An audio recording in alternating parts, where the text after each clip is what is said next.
Okay, I think we're live, Let's do it. but we're gonna wait a little bit. It's I do have YouTube on my other screen because I want to see myself, of course.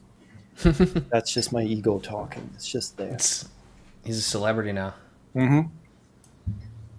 And I'm almost out of tea. There we go. Looks good. How we doing, everyone? Hello, folks. We here. Awesome. Ground Pets is here. Thank you very much for coming. WP Tuts is here. That's awesome. We Thank you guys. have Appreciate it for being Jaden. here. Mark is here. That's awesome. Mark is here. Hey, Mark. Hey, Yeah, good to good have guy. I you. think. Got 6 people watching. Nice. Okay.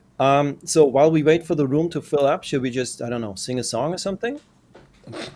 Like the I mean, Super Mario theme, perhaps? not much of a singer this early Yeah. in the morning. No, really. Same here. Yeah. I'm thinking of like for future videos on my YouTube channel, I might like make an intro and then just sing a song over the intro. There's just a stupid picture and then just sing some song. There you We'll go. see. That's a good I idea. thought about doing that for for one of my clients, like a video where I show like how I develop a website for my client. But then I was like, oh, the client's probably going to be watching that at some point, and then Oh, it's no. not as funny anymore. All right. So we got 9 people watching. Holy shit, man! 15:31 p.m. UK. Yeah, we're almost in the same time zone. It's 4:30 p.m. in Germany. I should go to the comments and just bring them up. So one of the takeaways from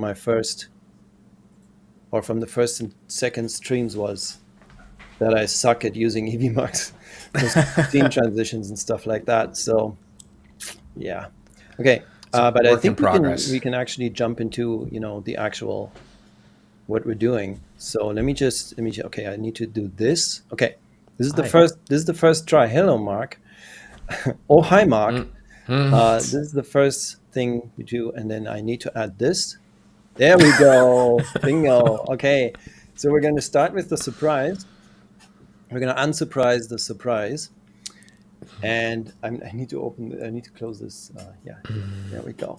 So what's the surprise? Do you guys want to see the surprise? Are you ready for the surprise? Drop it in the comments. Okay, fine. I'll just add it. The surprise is a person called Brendan. Hey, Brendan. Hey everyone, sorry to disappoint you, but I'm just surprised. That's yeah, Brendan O'Connell, yeah. There's Thanks for Brendan. having me, guys. Good to be here. It's good to center see you, stage. man. Brandon, do you want to tell us a story of why you're here, or do you want us to do it? There's one humiliating way to do this, or you do it. The humiliating way. Well, we can go with that. No, I liked what you guys were doing with the Bridge Builder stream, and reached out and just thought I'd make myself available to fetch you guys coffee. Pretty much. Yeah, that's pretty much what happened. He followed us home. So it was, yeah. Brandon reached out to us, what, like 3 weeks ago, 2 weeks ago? I think like even before the second episode, right? Or was it after the second episode? Yeah, I'm not sure. I think after the I second think you episode. smelled blood in Yeah. the water after the second episode. Yeah. We're like, okay, this is Got to get happening. it on this thing. I gotta get in on this now. So he wrote us and he was like, hey, I want to be in on this, and I'm available for you guys. So now he's free labor now. Well, it's important stuff. I mean, we spend all our days, playing around with tools and Yeah, not understanding how other people work. So I think that's important. yeah, yeah. And so it only makes sense to introduce you on this stream because this is going to be the stream where we just talk about. Well, first of all, the Hi. okay. I don't. I shouldn't click this stuff while talking. This looks good. Where we talk about bridge builders as a concept, but also just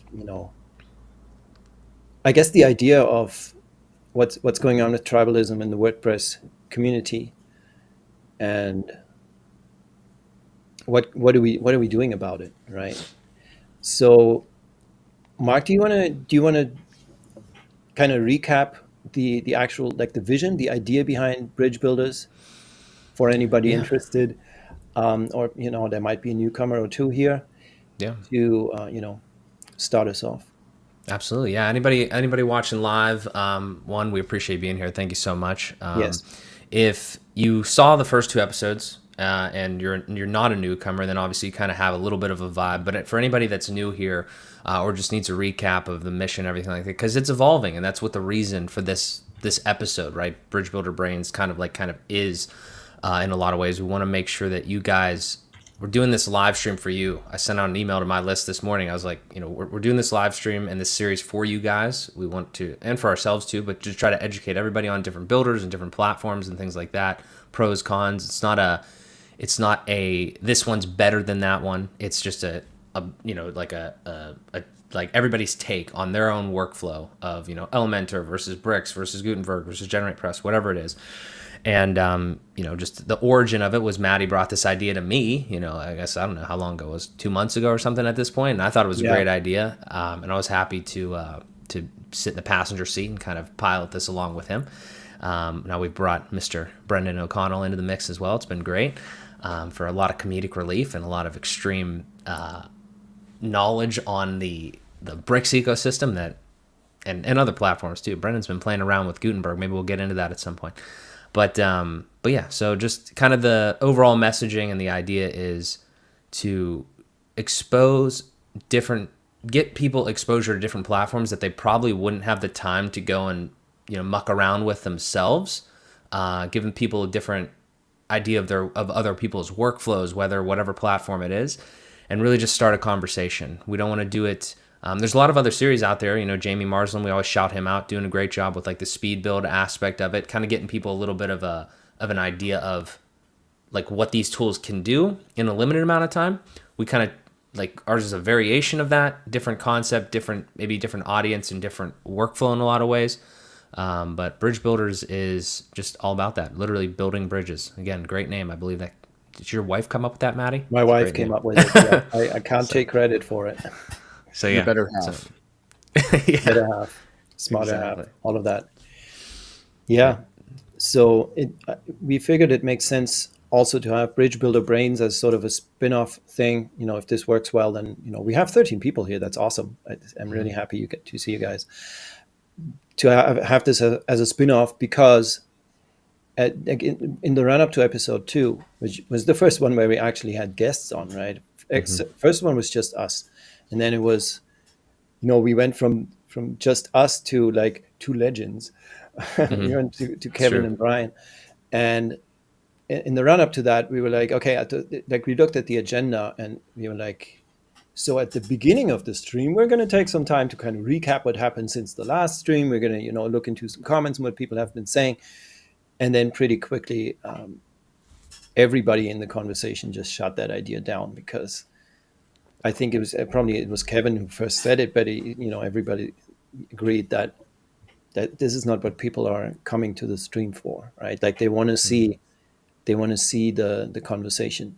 I mean, they probably come for like a clash, but that's what people are there for. So we figured that there's still enough to talk about, like in the behind the scenes, that we can have this conversation here. And the best thing about this is that we are live, so 4 likes, 13 people. Yeah, Ground Pets is right. Click that live button. Also, just going to take a quick look. I'm at 297 subscribers. Just saying.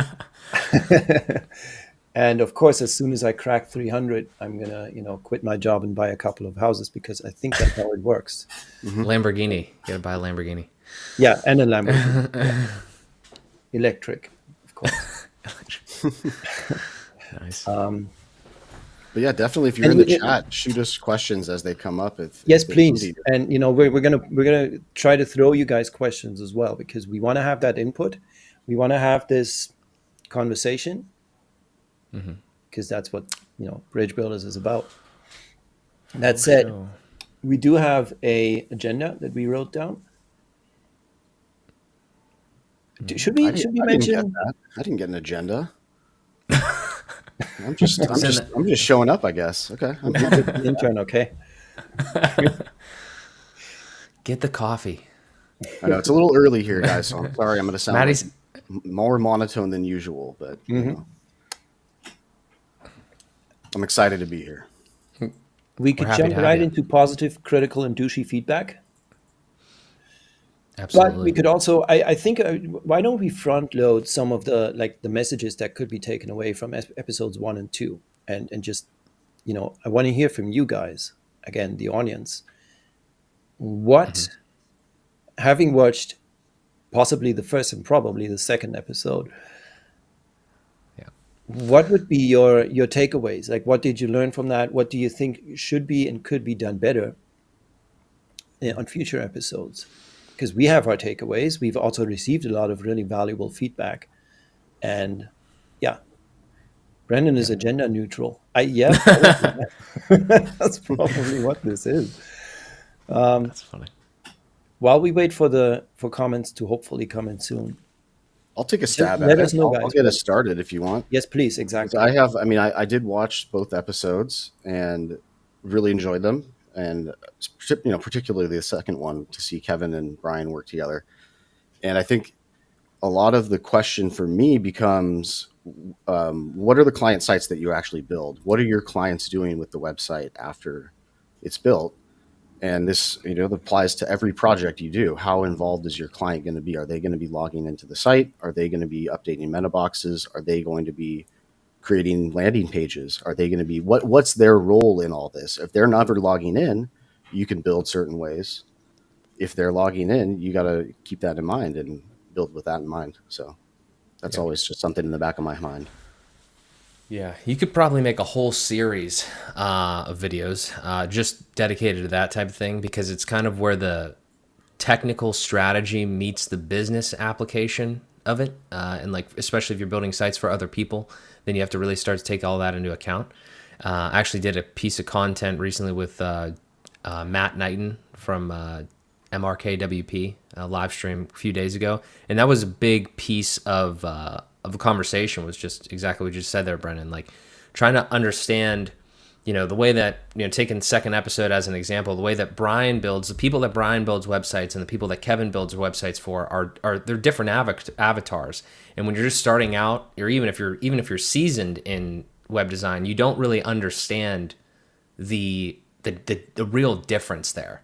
It's a simple way to think about it. Oversimplification is like, who is your client? Like, do they want to be editing and stuff in the website? Do they have time to do that? Do they have somebody they could delegate that to? If the answer to those questions is no, then I feel like you gotta build it in a slightly different way, because and structure your business in a different way. So it's you're being more of a value to them, and you can change the stuff for them, or they can easily change it with more of like a CPT form like structure, rather than being in the block editor and making a bunch of different changes. Again, my big takeaway though was Brian opened me up to the idea of that curated experience, which is a cool concept in the block editor, and it's awesome that it can do that.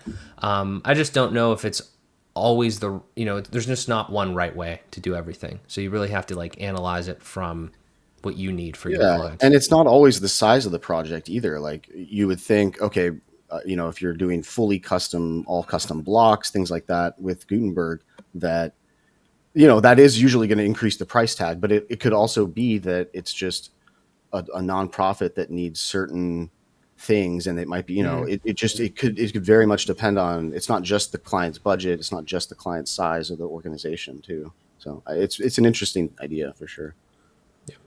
Yeah, Definitely. And Paul chimed in on that. We build sites first for clients and choose, do we limit ourselves or our clients with our choices, right? Mm-hmm. Yeah. Yeah, and that was one of the things that you see with the block editor, and I think there were some comments that said that in retrospect, that was like, I would like to see not what Brian adds to the block editor, but what he's taking away, what he's stripping away, so that clients can't break things, but they can only get to the things they need to do. So that was also a good point. Mm-hmm. Yeah, it's an interesting spot there too, because I think like they've made it so. I think the goal is to make it like easy, but also extendable. So it's cool that like Brian was able, I think, to add some controls, for instance, and make it so you could move the that little card piece like around like the CPT with the marketing vertical there. But yeah, I mean, I don't have enough experience with things like Gutenbricks and and all of those, but it's kind of interesting to think about, like you said there, Brendan, like what can you strip away and make it more seamless and easy? Who was it? Was it also in one of our episodes, or maybe it was in a different one where I don't know what I was listening to. I can't remember right now, but where they don't even have control of the design panel. It's like they just are able to bring things in and just use patterns. Maybe was it the recent Jamie stream with, was it Justin Tadlock maybe that was saying that? I can't remember, but like the point is that I guess it's really, again, the options are cool. It's just I feel like that needs a little more refining as far as like strategy for it, which it's newer, so it makes sense. But yeah, I just feel like that's where a lot of the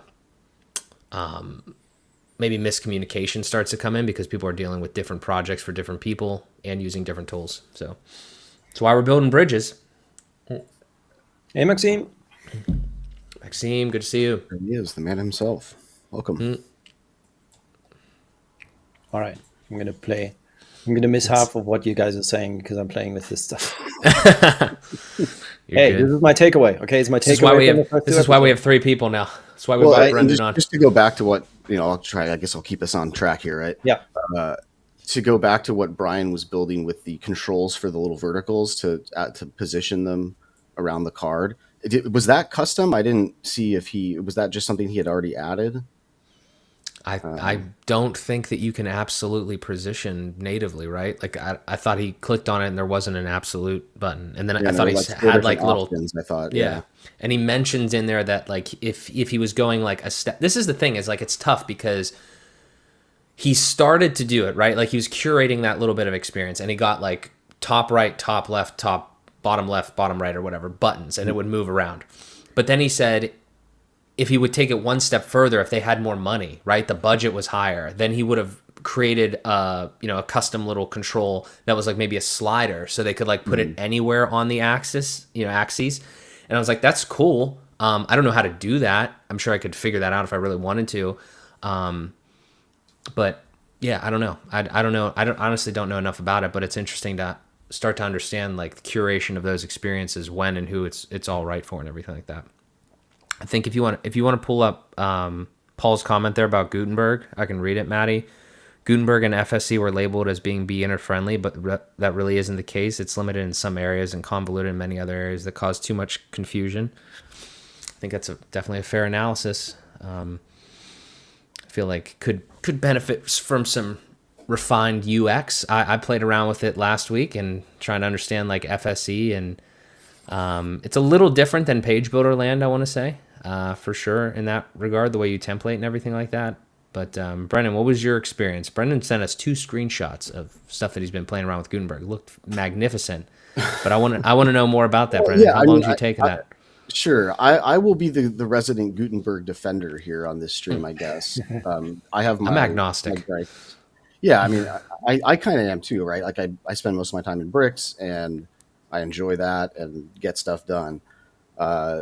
FSE is pretty new. I don't like, for instance, I don't like the header builder. I find that weird, and it just bounces around like crazy. Building actual pages, you can do a lot of stuff. There's just, I get the impression, like for me, it's honestly like when a client comes to me and says, "Oh, I got a trial for HubSpot, and I'd like to build a landing page," and they give it to me, and it's like, okay, like you can do some of the things, but you're very extremely limited. As you said, like no absolute positioning, there's just few controls. And then you get into the group block, the row, and the stack. It's basically just Flexbox that I can see, but without all the controls. So it's just kind of different names. And different names. So I feel like, and I started this with saying I'm going to be the defender of Gutenberg, and then critiqued it a bunch. But it's going to get there. I mean, it'll come along and it'll get better. Yeah, perhaps get me on board here. I might have not heard that, or I might have even missed it in the second episode. I don't know, but what are the options for just having just Gutenberg and FSE? Is it restrictable? Like, can you restrict client access to it? Like the tools, the editing. You can lock blocks. I mean, you can lock stuff down a little bit. I'm Okay. not super well versed on that though. Yeah, that's actually a good point. Can you? I need to look into that. I just don't know the answer for the FSE portion because it's kind of like a separate place. Like when you have a block theme installed, when you create your own or have 2024 or whatever, it's literally a different interface now. Like it's something you're not accustomed to if you used a page builder, obviously. Yes. And then I don't even think you have like, correct me if I'm wrong, Brendan, like you don't even have like the menus page anymore, like that older style menus page because it's all done in that navigation section of It might be. I FSE. don't know actually. That's a good point. I didn't see the menus. I didn't see the menus thing anywhere. So like, I mean, Did it's you do the again, create block theme and then yeah, do it that way? Yeah. yeah. So, which was That's interesting. It's kind of cool. That's going to be a huge hurdle. Well, and also like, isn't there's a whole UI dashboard of WordPress coming too, right? I've seen some screenshots of that, yeah, and that's going to. very I feel like similar that's to going to that, yeah. disrupt people's workflow a lot, just because people don't like changes to that workflow or to the UI. There are a It's couple been there of since small. 2004, right? It looks exactly the same. So Mhm. Yeah. There are a couple of small changes coming that I really, really like, but it's really just minutiae.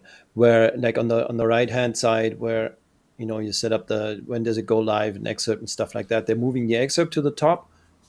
Oh They're yeah. and the moving the featured excerpt to the top, and they're moving the featured image right to the top, so you don't have to scroll down and and look. That makes the a lot of excerpt is harder to see now. People will for sure it is. miss You need that. you need to click it, and it opens in a separate window off to the side, which is Yeah. Yeah. yeah. It's more mouse I clicks, saw but that. it's nice to have it up there. I think it makes a whole lot of sense because, like, I don't know how often I keep reminding my clients, write the stupid excerpt and put in the goddamn featured image. So yeah. Before we I think we've gotten now pretty deep in, and it's interesting. Don't get me wrong. We've gotten pretty deep into the weeds of like how does Gutenberg work, how does WordPress work, how do other builders work. But I think we've gotten some really really interesting comments here, specifically. Or just seeing Maxime. So Maxime, it's time to do advanced thema for Gutenberg, please, because we need we need that client editing restrictions thing. That would be nice. Perhaps like by the end of the week would be awesome. Just spin that up real quick. He's already working on it, probably. Yeah, exactly. He doesn't sleep. Maxime's the goat. Few ideas for you all. So Ginger Soul, I really like that here because you're saying exactly what, first of all, we were thinking and what others have been telling us as well. I'd like to see some examples of people building individual sections with different builders techniques, not entire layouts. It has so many benefits if we do it that way in the future. First of all, like an entire layout, you only get so far into it, and then somebody else might focus on something else. And the takeaways are going to be thinner than if we just say, okay, we're going to build section A and section B, because then you can really, like, the 45 or 50 minutes that somebody has on a builder can really be spent going into the details of how we're going to build that one section. And this is definitely happening on the next string. So we're going to test drive that on episode 3, which, by the way, should we say the date of episode 3 just to as a teaser? I think we should. Yeah. So it's going to be on tentatively scheduled. Yes, tentatively and likely. Likely. Is it the 14th? Am I right? He doesn't even know. It's Friday the 14th, so no Jason on that day. And yeah, it's going to be at 5 p.m. CET, which is 11 a.m. EST. Yep. Do you have guests confirmed? Seriously, it's going to be awesome. Like, you guys have guests confirmed, right? Do you have the guests confirmed? They're confirmed. They're locked in. They're not going anywhere. They haven't been announced, though. No. Okay. Excellent. Grand reveal. I'm excited. They will be. Grand reveal coming soon. Sorry? Grand reveal guests coming soon. Oh, yes. And then Ginger Soul had more. Have a non-influencer, non-expert be tasked with editing that construction. So basically, if I understand you correctly, correct me if I'm wrong, but what you're saying is like have like an expert do this, and then on a future episode have like a normal dude do the same thing, because Kevin Geary can do stuff with his own tools. That's actually one thing, like we've gotten that, or like related feedback, we've gotten that where people are like, well, why do you let Kevin use ACSS? Of course, he's going to breeze through it. And the point is, we want to show off that's a deliberate decision we made. We want to show off real life workflows. So we want to show how do people build websites every day. And, Kevin's going to be using the tools that Kevin uses. And, if I were to build the same thing, I would build it with, I own ACSS, but I haven't yet used it in my life. I'm using AT. And, I wrote a bunch of classes in there and like a very simple framework for myself. And I've been getting along with that really well. So I would show off how I'm doing that. And first of all, it gives us, replayability. You can come back and, have somebody else build something in bricks, but with different tools and different workflows and different methods. And of course, the point is that really we want to show off, as I said, real life workflows. Still, how easy is it for someone who didn't make the tooling is a good question. But I don't know if we're going to add that to the list. We're going to talk about that. We're going to take it into consideration. But so far we don't have. I don't think we've discussed that. If we should have people should have like a banger and then a normal person on a future episode on the same layout. Here's one thing though, because this is if you're here right now live or if you're watching this on replay, here's like real inside baseball stuff. Okay, if you're not familiar with that term, it just means like the real nitty gritty stuff. Yep. So here's what we found so far. What we found is the concept is great. Seems like you guys love it, which is thank you so much. We're happy. We're going to continue doing it. But what we found is there's a couple pieces to it that like you don't think of right away. We didn't see it right away, right? Maddie brings the idea. We workshop a little bit. We do one. That's great. We get Kevin and Brian because they're great people and we knew them. Awesome. Terrific. And we keep getting the feedback, keep evolving. But here's the thing. When you're think about, we have a spreadsheet, okay, of people that we've kind of reached out to in different communities, people we know, people we've met, right? In the WordPress community, talked to a lot of great people. And we have like literally like name, the preferred builder, if they're ready to go. Like think about this though, if you're scheduling this and setting this series up, it's not just, do you build websites? Okay, that's the first question. Then what builder do you use? Then maybe what tools you use, whatever, like all the filtering just of kind of seeing like to how to schedule these and who we can have on. But then this is a really big one because we've actually had people decline because of this. Not only do you have to build websites, you have to have a tool, you have to be like somewhat knowledgeable. Like you're not like a beginner, like you're confident enough to build websites. You also have to be willing to go live on the internet to build websites, or to build a section or what have you, right? So my point there is like, we're welcome to anybody. Like if you want to, we've talked to people recently. If you want to come on and do a future episode, hit us up. We'll work it out. We'll do whatever. But my point is that there's a lot of, that's a great point that you bring up there, Ginger Soul, like having like non-experts and stuff do that. It's just literally this live thing is weird to a lot of people. Yeah. So you know what I mean? So that's another hurdle there. Just another filterable characteristic, we'll say, of like individuals that are willing to come on. But again, exactly. Definitely hit us up though. Language is another tough thing too. I only speak English. I know Maddie speaks a couple languages. Brendan, I think, speaks how many languages? 10, 12, Brendan? I'm not sure. But yeah, so you know what I mean? So there's just a couple variables there, but yeah, just giving you the inside baseball on that, but we're more than happy to chat with anybody. And if you're interested, definitely hit us up because we're looking to expand the spreadsheet of people that are willing to come on. That's one point. That's one point on our stream agenda today, building a roster. Should we take this? Should we jump into that subject now? I mean, while we've broached it, the vanilla challenge. Yeah. The vanilla challenge. I'm going to assume that wasn't racist. The vanilla. Oh, I see. I see what he said. The vanilla, like just page builders. That went right over my head for a second there.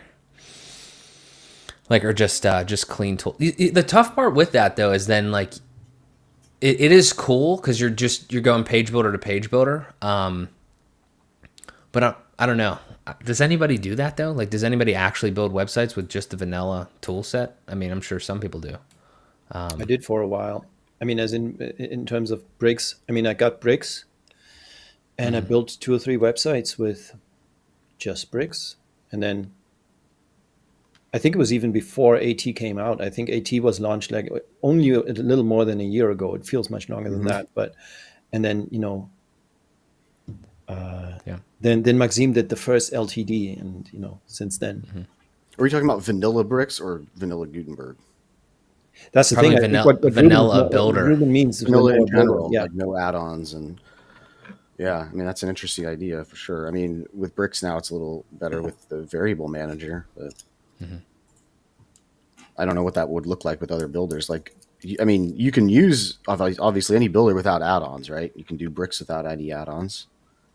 Yeah. So I guess it's an idea. Yeah. Definitely an idea for one.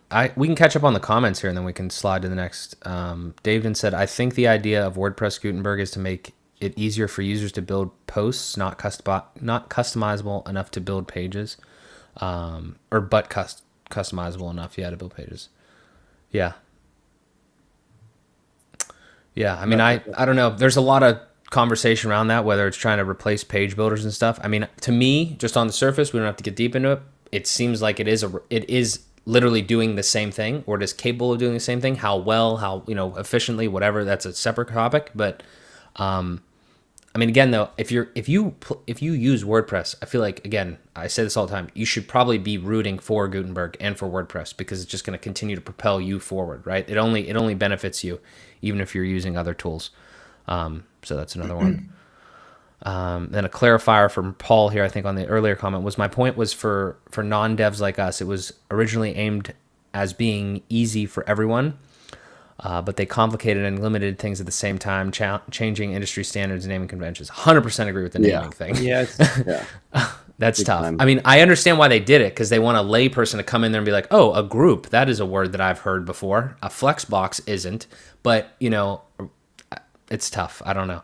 There's this whole thing. We don't have to get into it either. I know I'm talking about a lot of different stuff, but like, it's a really big topic that I don't think people talk about enough. It's like, should we be trying to like let everyone build websites? Should we be going that direction, or should we be doubling down on people that know kind of how to build websites and making it easier? I know it's democratizing publishing as WordPress's motto, and I do agree with that to an extent, but I think that there's like a lot of conversation to be had around that. Which might be outside the scope of today's episode in a way.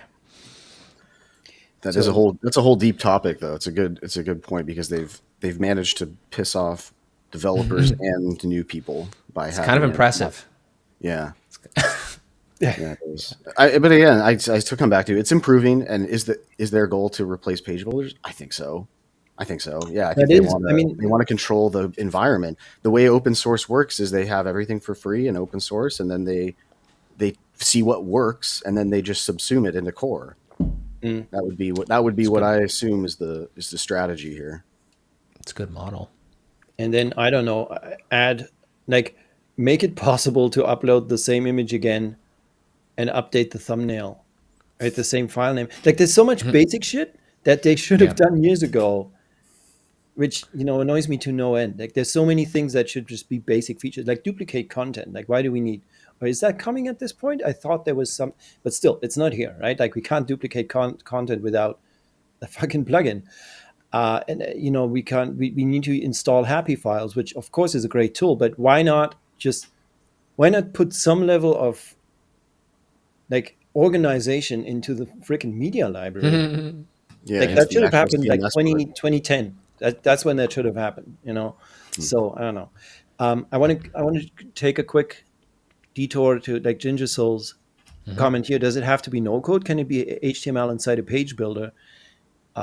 It's funny that you say that, because this is actually how I started. Like, well, it wasn't a page builder, but like when I started working in WordPress, I just installed this theme Atahualpa, which was a huge theme up until like 2014, 2015. And I think I told this story before, but it was in episode 1, so who watched that? And they like it was a theme that just allowed you. Whoops, that I didn't mean to do that. Hang on, just wanted to bring. Yeah, there we go. Did your camera overheat? Is that what happened there? Brennan's gone. Did you buy Kevin's camera from him? Need an ice pack. He made me a good price. Okay. Are you still there, Brendan? He'll be back. He's getting a coffee. Yeah. I don't drink coffee. I'll take water, Brennan. Thanks. Good. Yeah, and I was actually like I was using the old visual editor, right? And I disabled the visual part of the visual editor, like tiny MCE, and I just left the text part and I wrote HTML in there. Like that theme, there you go, it's back. That theme had like 200 options, and then it had this massive field where you could just put any CSS you wanted. So I basically went and wrote the pages in HTML, and then I went into the theme into that CSS field, and I just wrote like 750 lines of CSS. And that's how I made websites. Like basically I installed a theme that allowed me to not have a theme, which, is my how I got started. But still, I mean, that, does it have to be no code? Can it be HTML inside a page builder? But who does that? Like, if I understand your question correctly, like, are we looking for, like, are we interested in having somebody on who just fires up bricks and then writes HTML? Then no, I don't think we're going to No, find that he person. said no. What do you mean? No. I mean, that's funny. I mean, we're not going to have that person, right? I think it would be actually interesting. I can't, on the surface, I can't fully understand it, because here's what I've been told and led to believe so far, is that the reason, like the second episode is a good example, right? You have Brian and you have Kevin talking, and like from what I understand, when you create, the reason you use a page builder is because it's easier, efficient in a lot of ways, right? A lot of encapsulation, abstraction, a lot of times. But those files, because they're like from a theme or like a plugin that's not like WordPress core, you can't do any real version control. And those files are like kind of written to the database in a way. They're not actual files, if I'm understanding that correctly. Because I go on that stream with Brian Cords, and we talk about version control, which makes a lot of sense. But that's more of like an actual, like, we'll call it like a developer type experience, where you're, writing actual code in like the files that like Brian brings up, for instance, right? And you see like the JSON file or whatever, like, I don't know, whatever. So, and Brendan probably has better understanding of this than I do, but from my understanding is like, it sounds like what Ginger Soul is suggesting there is like, why wouldn't you just write that as flat files and get all of the benefits of like the versioning control, rather than writing the code inside of like a page builder? And then like you're kind of like merging of two worlds, but it's also like you're still having to do a lot of work, but you're not getting the maybe I'm missing something there. I mean, I wouldn't say we should straight up not have people on necessarily, but because it would be interesting to see and talk through it. Because I think no matter the idea here, if somebody comes on and wants to do that, it's like at least a really good conversation. You know what I mean? It's like, okay, that's what you do. That doesn't mean everybody else should do that. You know what I mean? I don't know. That's my thought on that. But I don't know how that would. I don't know what it's like. So, Kraka here, welcome Kraka. He says, I understand writing CSS and JS in the builder, but why would you want to build or write HTML? Yeah, I mean that's the point. Like, why, if you're using bricks, why are you like you're just using bricks for no reason? Then you should just abstract it further and just start using a Git workflow if you're not going to use a builder. I might have fundamentally, or we might have misunderstood what the user was saying, who was a Ginger Soul, right? We might have misunderstood his question. I got a bunch of other really interesting comments here, so let's try to keep up with that, and then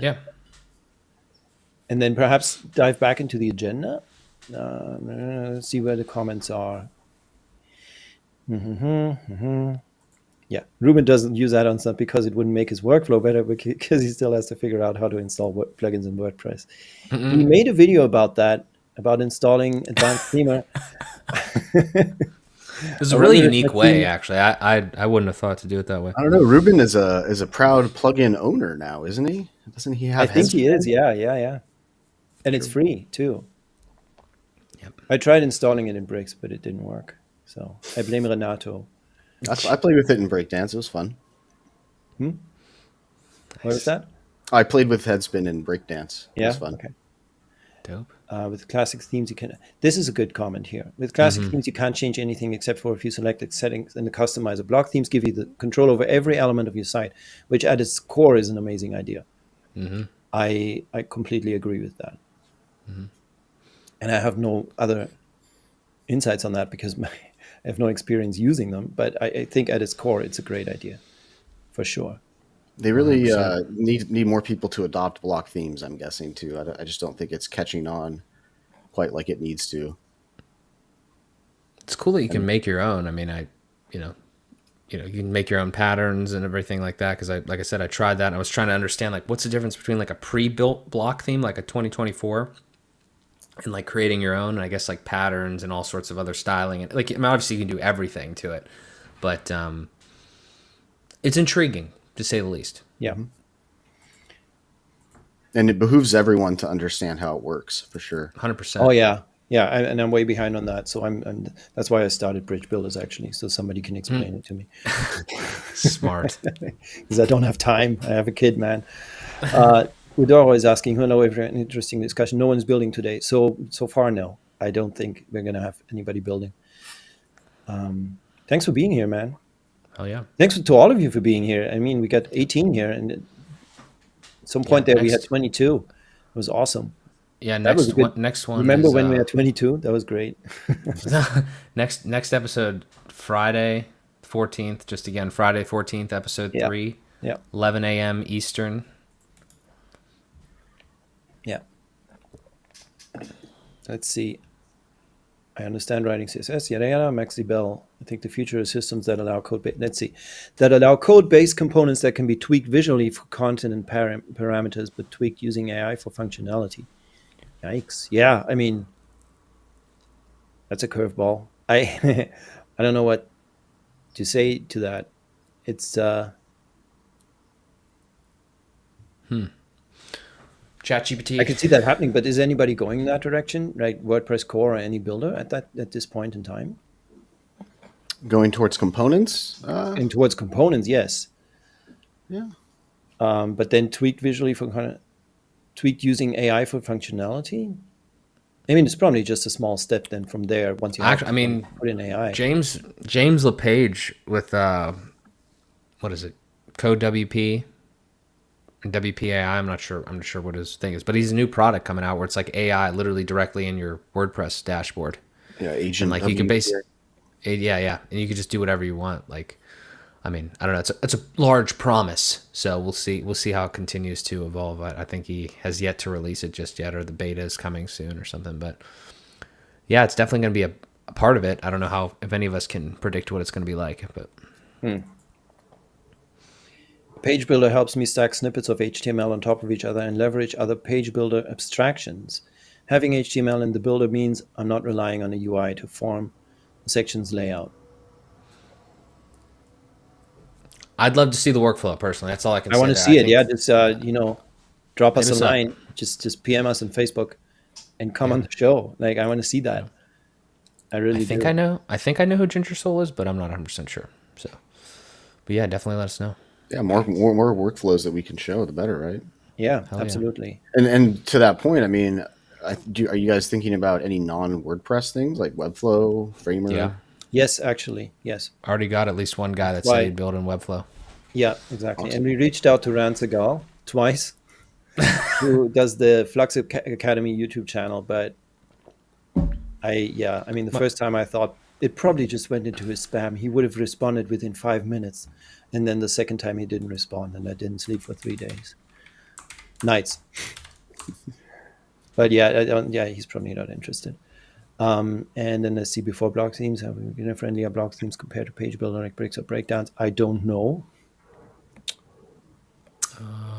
There's, one shortcoming that I personally have after the first 2 episodes is like I was so busy actually managing EVMux and reading the chat that I have no idea what Brian was doing. Like halfway into Brian's thing, I asked him questions about like things that everybody just watched him do, and I was like, guess I missed that. I mean, I rewatched it later with my wife, and then my wife and I just ended up reading the chat because it was so funny. So I kind of haven't really seen the second episode. I still need to catch up on it. I don't know. I mean, I would honestly say, like, I can't speak heavily for breakdowns because I haven't used it extensively. I would say for me, bricks, I don't know, it might be kind of controversial. I don't know if Bricks is really like beginner friendly. I'll tell you this. This is my personal experience, so you guys can tell me differently. Bricks is not beginner friendly if you're trying to run into Bricks while using like ACSS, AT. If you're trying to learn Bricks, ACSS, AT, and frames or whatever, like all at the same time, it was very difficult for me to like kind of wrap my head around all that and get a good workflow again. But I think on the surface, like Bricks kind of is pretty straightforward. But again, it's like, we have to define the word beginner, because a beginner doesn't know what a section is, doesn't know what a container is. Yeah. But like, do you plan on being a web designer? Because if you are, this is what Kevin says all the time. It's like, if you plan on doing this professionally, you need to know that shit. Yeah. But if you don't plan on doing it professionally, then you can use a group. I mean, anybody could use a group, but you know what I mean? Like, that's what I would say is the difference there. So if you, depending on your definition of beginner, you know, and depending on who you are, that might not be the right question to ask. You know what I mean? It's like, is that the main thing you should be thinking about? Like, should I be thinking about the easiest thing to use, the quickest thing to get me running? I mean, we always just kind of project our own experiences and situations on the situation. But if you just want to like build websites as fast as possible, you don't care about a lot of different things. You do want the lowest overhead to getting in. I mean, literally WordPress is completely free and you can build a website with no plugins now, which is amazing. It's 100% amazing. Let's just acknowledge that. Yeah. I mean, there's a lot of other conversations after that, but that's amazing. Yeah. And even within those two tools, like Breakdance doesn't show you the inner container, right? So it's abstracted something else away from you, which again, there's some pros to that for sure. Like if you're starting out, it's just one fewer thing to mess up, right? So, I mean, yeah, some of these tools are a little bit fiddly, that's for sure. Yeah. FSC is no exception. For sure. And actually, I'll say also, like I've been going to a couple more WordPress meetups, and the people that show up are mostly just small business owners. They're not agency owners and people like building multiple websites. They're just people trying to manage their own sites, and a lot of them were using FSE. And you know, maybe there's a certain amount of bias there. Like you have to be technical enough to set all that up and show up to the WordPress meetup, but I didn't get the impression that everyone using it is just like a high-end agency. That's super interesting to me because like I've heard that before, like the help desk type WordPress meetups almost. Are they marketed like that? Because like at least in Pittsburgh, we have basically none of like that doesn't exist. I don't know if it ever did, but like, and I can't put myself in the mindset of a small business owner with a WordPress website being like, I'm going to go somewhere and get this fixed for me. I mean, obviously it happens, but I'm trying to like, is it marketed like that? Or is it like a different topic and they just show up? So some of them are definitely marketed as just, hey, show up with your problem. And then you just share your screen and do that. Some of them have like a specific topic, and then they usually have like open the floor at the end. I mean, again, this is a limited number I've been to, but that's how they went. It was, really interesting to see. I mean, yeah, you're right. Like there's probably the fact that you're a small business owner and you figured all this stuff out, you're probably already kind of sold on the idea of open source. And that's why you've decided to go WordPress instead of like Wix or Squarespace, I would assume. Yeah. Dope. Yeah. Definitely get involved if you guys aren't involved. It's fantastic stuff. We got any more comments here, Maddie? Kind of talk about a couple other things too. You figured out who Ginger Soul is, but I don't know who DB is, so it's just another Dave layer Bloom. of abstraction. Dave Bloom. Oh shit. Yep. Hey Dave. Assuming I was right. Yeah. I thought you were talking about some database. Yeah. It just is the database. Dave then says, "Yep, most people in the London meetup use FSC and block themes as well. Yeah. So it's a thing interesting. for sure. Yeah. Okay. Cool. But like the question of Bricks being beginner friendly, I think really there's something like there's a builder for everybody, I guess. There's like, or let me put it this way. Like the first time I saw Bricks, actually I saw Oxygen first, which is just Bricks, but not as cool, kind of, to me at least. But I looked at it and I felt right at home because it just matches my workflows. Like I started learning HTML in 1999, and then pretty quickly I started learning CSS just as a hobby. And this is all like I'm really, really good at HTML and CSS these days. And having a builder that is like Bricks is just that. It's the builder for me because it's HTML and CSS, and it exposes all of that to me and saves me the trouble of finding the fucking like semicolon that I didn't place. You know? Well, and even if you hover over the inputs, it shows the actual CSS property. Absolutely, it doesn't invent some other names or something like that, right? Mm-hmm. Like, or at least it keeps that to a minimum. I mean, it does have the block and container elements, but still, apart from that, this is just very vanilla HTML and CSS. But I can totally see, like, I've been watching a bunch more videos by Ruben, who, by the way, made this really nice video comparing presets to classes in Bricks versus Breakdance, and it's worth watching, definitely. Yeah. Although still, I mean, that's a different discussion. But even now, I don't really fully understand why presets are different from classes. But again, I mean, yes, I can see that they're sort of more componentalized. But still, like what I can see now is that looking at Breakdance, I haven't used it, but just looking at it in videos, it has a target audience that is very clearly defined, and it's for those people. And it is a great builder if you're into that. It just doesn't float my boat, right? So that's why it's people that are probably that don't need to or are sick of building an icon box with a bunch of divs and SVGs and text. That's right. Just having it there. I totally get it. I've been there. 100%. Yeah, that's the thing, right? Like Paul says, let's be honest, if you're 100% new to WordPress or web design, all the tools will be overwhelming. I mean, Kevin talked about that just 2 days ago, where it's like, if you put my mom in front of a computer, any person off the street, they will not know what to do. So that whole marketing that Wix is apparently doing over there in the States, where it's like anybody can build a website. No, they can't. Like they certainly can't. Yeah. I'm going to expect to build a car engine if you've never been even filled the radiator. Yeah, absolutely. Yeah. All right. Now that we have a moment of quiet here in the chat, positive feedback, critical feedback, douchey feedback. Yeah, what kind of feedback have we been getting? What kinds of stories come to mind? Just like from promoting the stream, and not just from promoting the stream, but also from the discussions that ensued. What kinds of stories do you have? I can start with one. Hit it. Okay.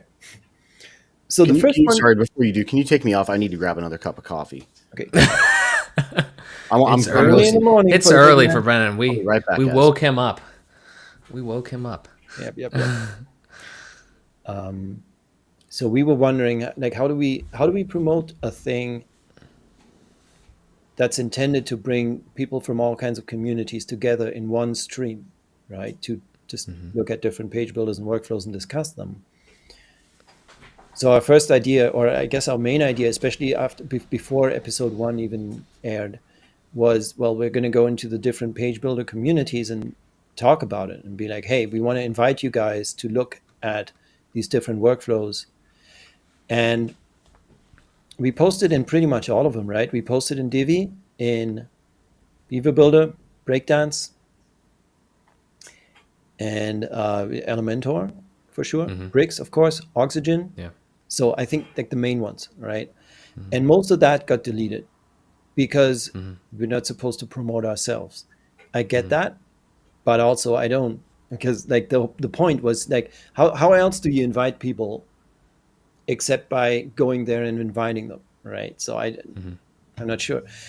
And the Bricks community really welcomed this idea with open arms. Like people went really, they really loved it. And we had a ton of positive feedback, comments, likes, all of that stuff. And then in the Breakdance group, we just got destroyed because, I mean, episode 1 was you and me building with Elementor, Beaver Builder, and Bricks, right? So Breakdance was not in it. So everybody was going like, my builder's not in it. Why should I watch this? And it was like, I thought I worded the post pretty clearly why they should watch it. But yeah, like there was actual real hostility. Like people got really angry. But kudos to the admins. They let it stay. Like they let that post sit there and just unravel. So that was good that they allowed us to do that. Thanks for that. But also, I was taken aback by some of the hostility. Like this one guy was like, "I'm going to subscribe to your channel, and then deliberately ignore your videos in my feed so that the algorithm, tanks you." I was like, "Okay, sure, man, no problem. Yeah, do what you have to do." Yeah. I think, if you want to throw Brennan So back that's on. definitely one story that happened. I was just saying Brennan's back if you want to throw him back on, but Yeah. let me compound on that because yeah, obviously we got positive, negative, like douchey, like whatever, like all that sort of feedback, and I think the best way to kind of talk about it real quick is just kind of go over maybe some of the things we learned too as well, kind of Yes. all specifically from the marketing side of it. And again, if you guys have any ideas or whatever, because I think if you're here today, you're probably like, you care, like even more so. Obviously, you're in the the gold star segment of the audience. So what we learned is that when you're first trying to start Hang like on, something, I gotta bring this on. I apologize about this. That's funny. I'm German. I carry grudges. Okay. When you're in when you're starting off like a series like this, like and the WordPress community is kind of interesting because like everybody kind of feels like it's like inclusive in a way of like conversation and stuff like that. But at the same time, what we found is like, again, we posted first episode, Beaver Builder, Elementor, and Bricks. And we posted in the breakdance group and like everybody hated that. Right. And we posted like in the Oxygen group and they deleted it. Right. Even the Beaver Builder, I think they deleted it. That so was this crazy. whole Like I posted in Beaver Builder, it's about their builder. Yeah. And they deleted it. Like so there's an hour. Yeah. There's a couple things we probably should have asked, obviously, to post those. Yes. They have like self-promotion rules. That's totally on us. At the same time, though, I do want to kind of say that like I see it from both sides. One, it's like, do we want to foster a conversation or not? Especially when your product's involved. So we're gonna be a little way more strategic on that from now on, because that like just to me doesn't make any sense. But if you don't want to be a part of the conversation, that's fine. If you don't want your audience to see it, that's fine. But then you're going to lose out on potentially people seeing how to use your product to build stuff. So whatever. And there's no like sponsorships or anything like that has taken place at all. If that ever happens, which is not really in the foreseeable future in the plans, we'll let you know. We'll obviously disclose that. But there's none of that going on. It's literally just pure, just like, hey, use the tool, do the stuff. But I wanted to be transparent on all that. And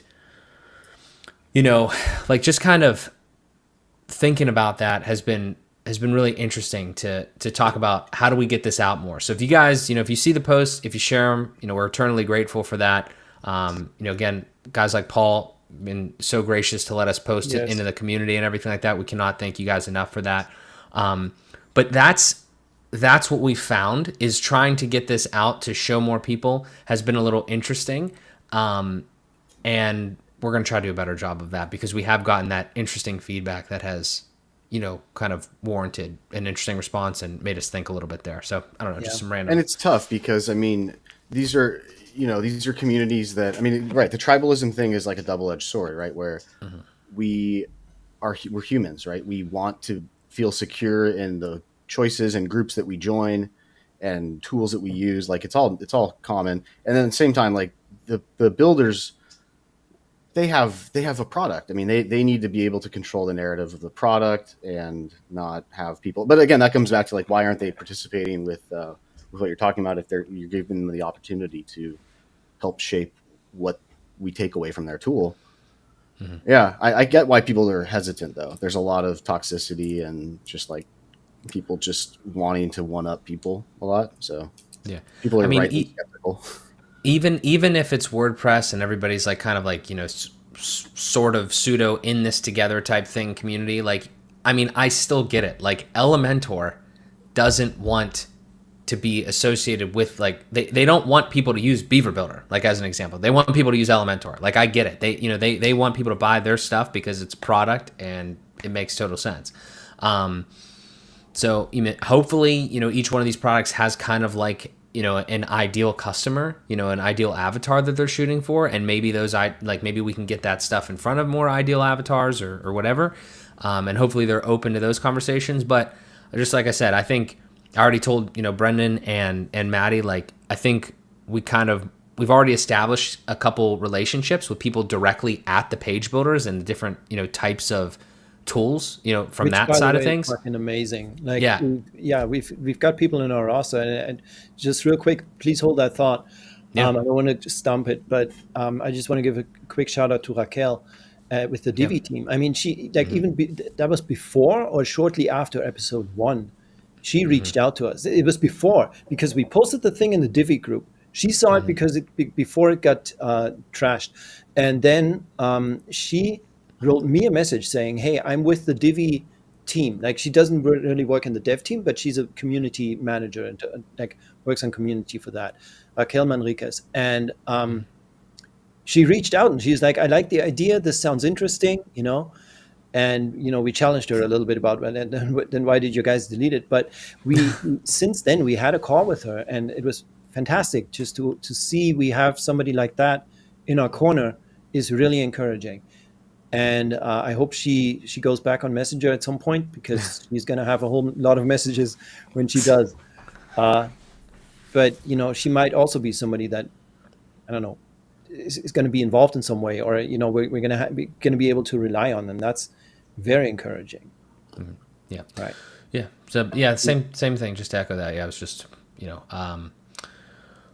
we love those connections that we're making, and then we're gonna try to maybe do it a different way this time, rather than just start posting. We're gonna actually chat with those people, make those relationships a little stronger, and then hopefully it will be beneficial. Yeah. For those products too. But Paul makes a great point there. Yeah. Paul's comment here is bang on. Yep. 100%. Dope. Okay. So I thought, like, here's one thing I tried for today's stream, actually. Instead of posting in like Beaver Builder or Elementor community, just saying, "Hey, we've got this stream coming up, join it." I thought, instead of promoting the thing, why don't I talk about the idea behind it? And let me share my screen here. So I posted this in the Beaver Builder community, and now, huge props to the Beaver Builder community, and I'm sure Ginger Soul is probably here because of that. It got 27 comments and 6 likes a couple of days ago, and I just asked, can we talk about tribalism between page builder community? I see this My Builder method as the best quabble pop up across forums and groups, though I will admit it's not crazy often. Well, that's on top of the tried and true controversy built into Gutenberg. I mean, of course we can retreat to our safe spaces like here, but shouldn't we take good looks at other tools, workflows, and methods and gain a better understanding? I've been more active in various communities lately, and this has been on my mind. So I wanted to frame this as a question that really has also been, on my mind. I've been thinking about this, and how do we treat this as a subject? How seriously do we even think it is, right? So I asked people as WP users, how seriously do you take this tribalism? Say, on a spectrum from, well, it's the internet, what do you expect? Because that's one possible response. You could just say, well, you go online, that's what happens. To the WordPress world has become more toxic and we need to do something about it. I thought this was a genuinely interesting subject to discuss. And I was kind of prepared for just, because in the last paragraph, I was like, I'll be honest, I want to bring people together a bit, hence bridge builders. It would be great to have this conversation on a live stream. This is going to happen. I'm going to do a live discussion on Monday. I will link to it in the comments. So basically, I really tried to give to make the idea the thing that this post is about, and then just as a footnote, just say, hey, there's a stream about this, and then give people the option to come.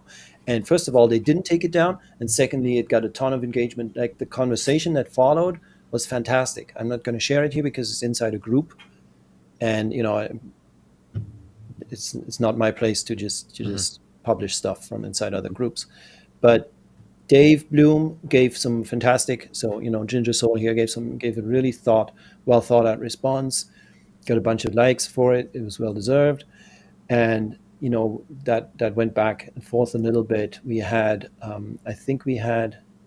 was it on this one where, what's his name? I don't remember, but yeah, good conversation. And if you're in the Beaver Builder group, do check it out. I thought that was really fruitful. Yeah. So that's one way to perhaps do this, right? But it's a question that we have on our minds. How do we promote bridge builders, I guess, like with every bridge builder episode that happens, it's going to become easier to promote it because people are going to subscribe to my channel, and are going to, see it the next one that comes up. So there's going to be some word of mouth. There's going to be just natural progression. But yeah, we still have that question open, and like any ideas that you guys have, please throw them out there. What we do have in our corner, and I think I'm taking the detour, and I'm going off on a tangent, but I don't know what I was saying originally, so it doesn't matter. WordPress world becoming more toxic. I think the toxicity was more rampant in page builder groups. Yeah, that could be. You got a good point there. Yeah, it's not necessarily the WordPress world. Although, and that's the thing, that's one of the comments I got since 2018, since the introduction of Gutenberg. This has gone belly up a little. Like the whole conversation has gone really south. Yeah. And that's I think that's a fair point there, Paul. The only thing that I would say though is that I don't have numbers on this, but there's a lot of page builders. There's a lot of options, and to say that there's the toxicity in the page builder groups, and by extension, not just the page builder groups, but in the communities that spill over into YouTube and stuff. I mean, I think an honest question is what is is WordPress page builders? You know what I mean? Page builders are WordPress. So it's maybe it's a little bit of a segment of the WordPress world, but it's still kind of all a part of it. How many, literally just a quick question to simplify it would be of all the WordPress websites, how many of them use a page builder at this point? I mean, Elementor's got how at many least 20 million. Yeah. So it's I'm not saying it's all of them necessarily by any means. I'm not even sure if it's the majority or whatever, but it's just that's kind of an interesting situation there. And as Gutenberg maybe continues to mature and get even better, and perception changes with just the page builder people at least, then maybe that stops being as much of an issue and toxicity goes away. But I don't know. It's an interesting situation. So I like being toxic. Ruben. We love you, Ruben. Yeah. Somebody said in one of those threads, toxic is just a word that's just everywhere since 2020. And I just like to add to that it was also in 2003 because of the Britney Spears song. So, Yeah. Let's be fair there. Generalizing to WordPress. Yeah. That makes sense. So I was that tangent, or where I was at earlier. We do have a few people in our corner that are very, very valuable. Paul is here. We had Dave Foy sharing our episode 2 before, in the run up on his newsletter. We have Raquel. We have a bunch of other people that really believe in this idea, which is great, and who allow us to post in their groups, or who help us promote it, and that's absolutely fantastic. It's really worth a lot. Yep. Including Brandon, of course. Yeah, it's important. Yep. Then there's let me see. Let me double check. There's another shout out I need to give. I just need to look it up. Well, and Groundcats here says Bricks is toxic at times, and yeah, absolutely. Every community can be. Yeah. Especially Ryan Lee deserves another shout out. Yeah.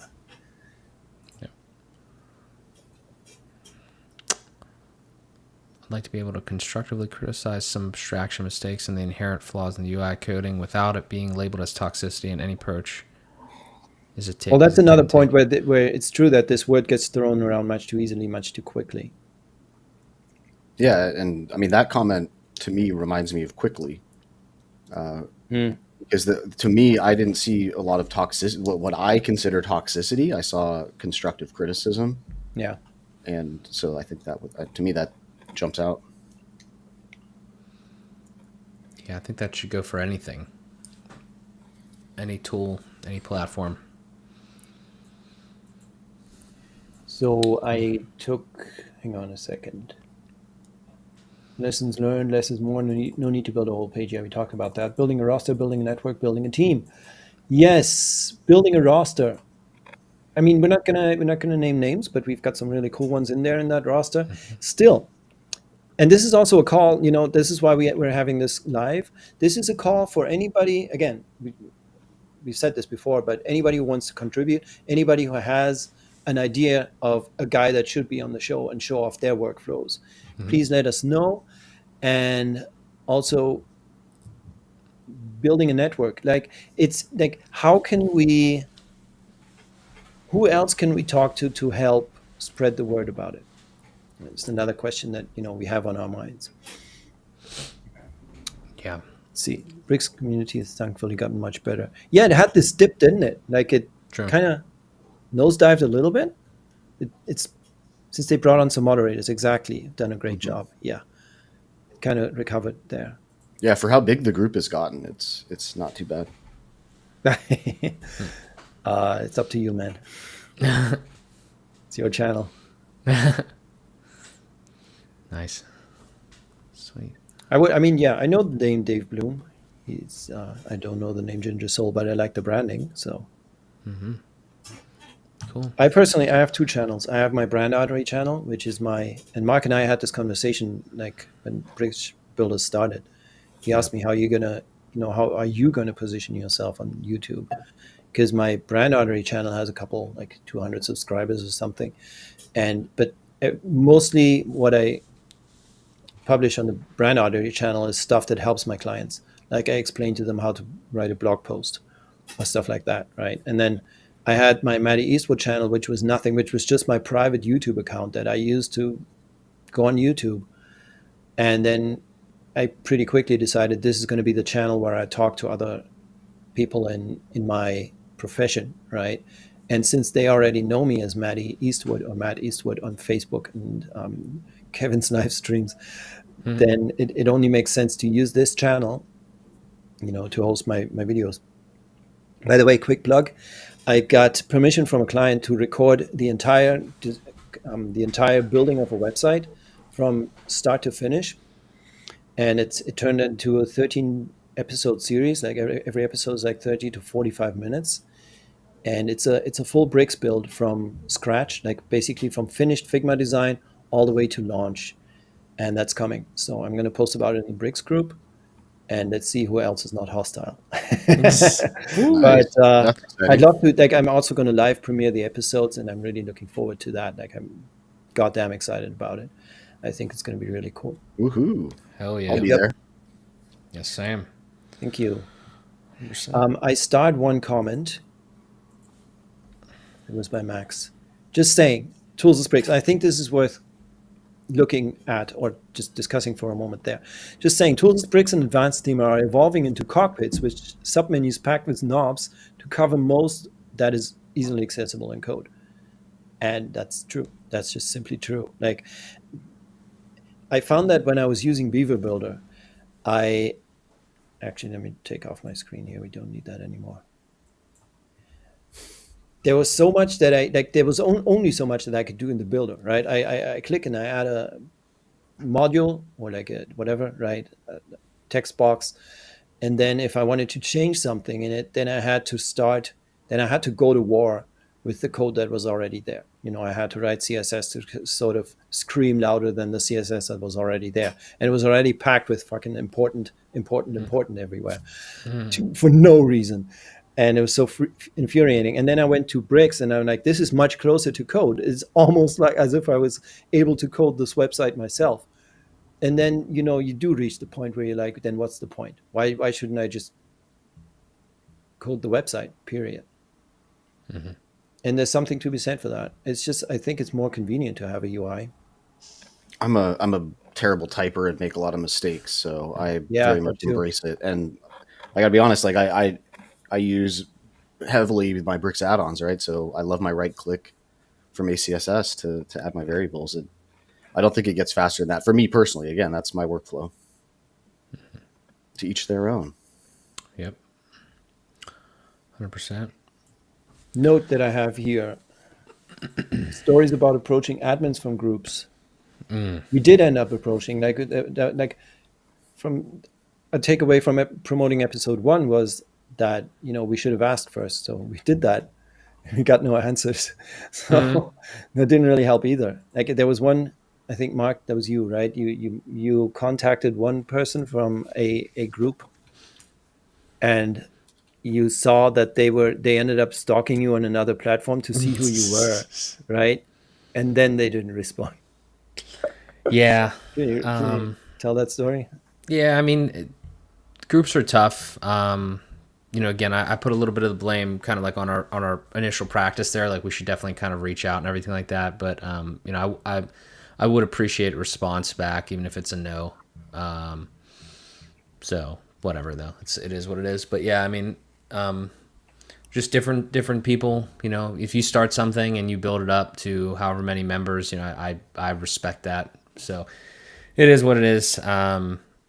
But it is something that we're going to be kind of working on. I think moving forward is like definitely reaching out and establishing more of a relationship.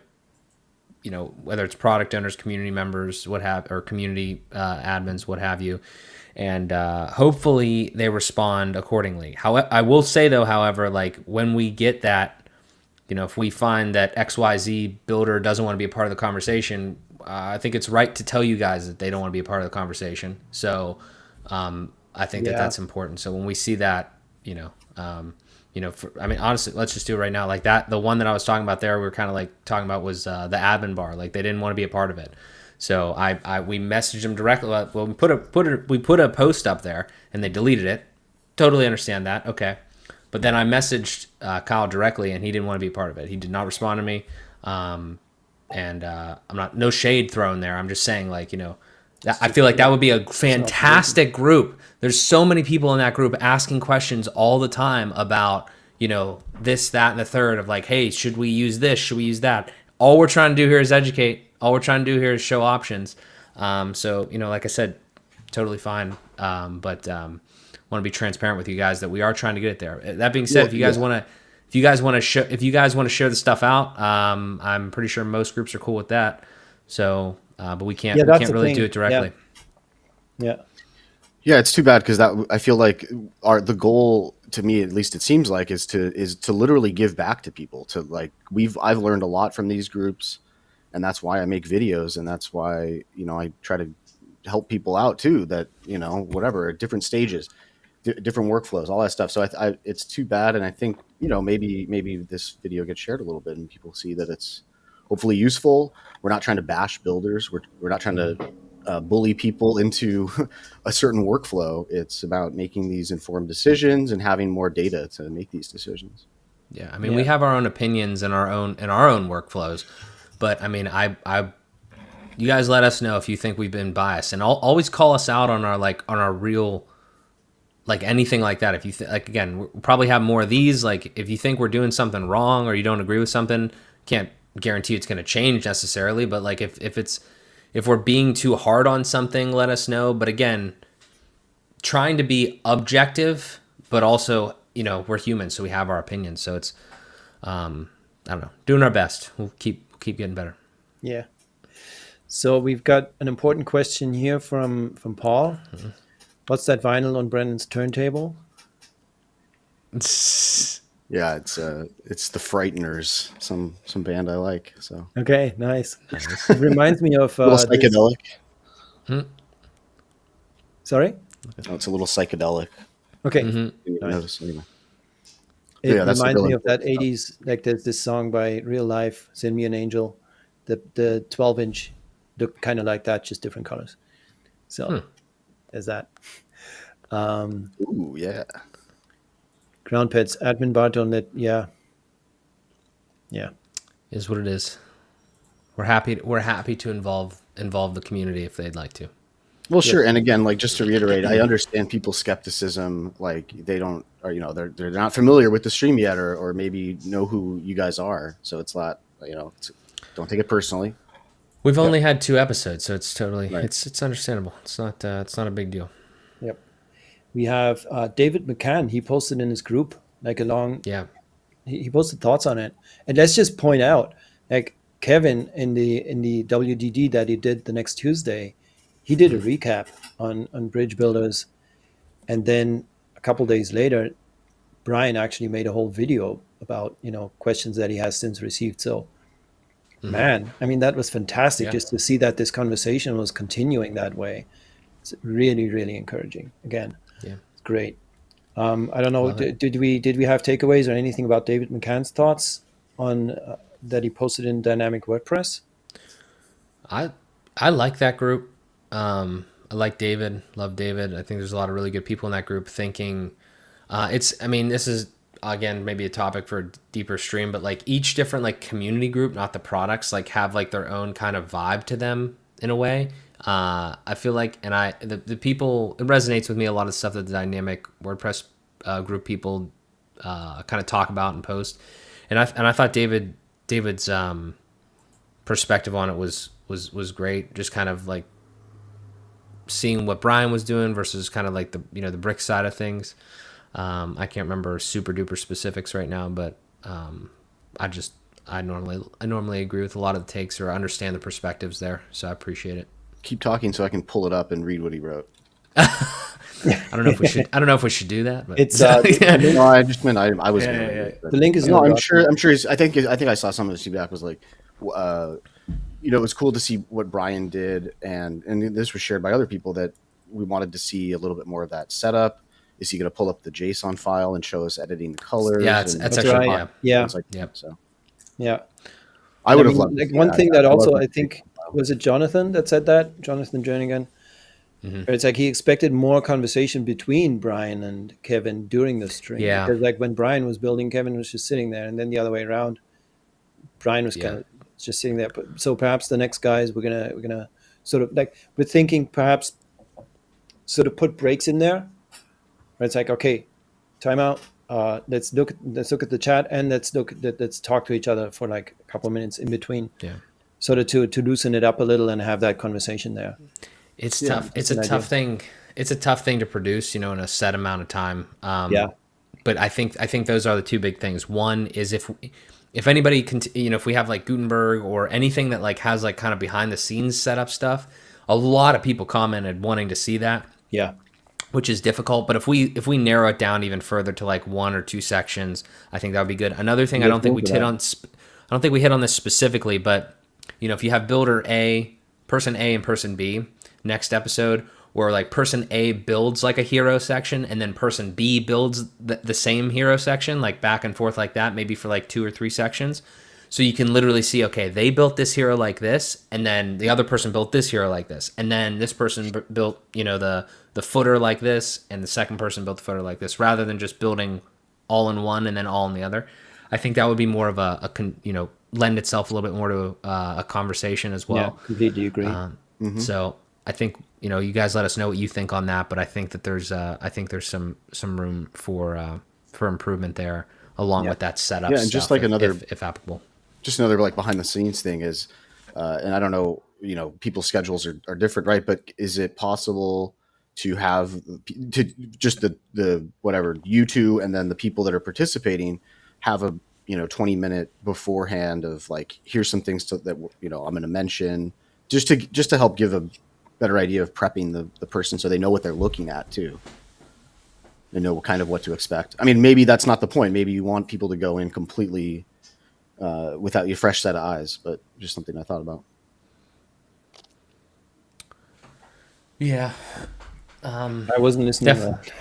There's definitely options. Sorry, I was reading in the chat. So basically, did I understand correctly that you were saying, like we want to give people more time to prep and have it set up before they go live? Yeah, I mean, not necessarily do the setup because I think people want to see that, but just prepare how they would build it. Yeah, like just, hey, I'm going to use some custom post types and whatever it is. Yeah. I don't know how useful that is, but it might.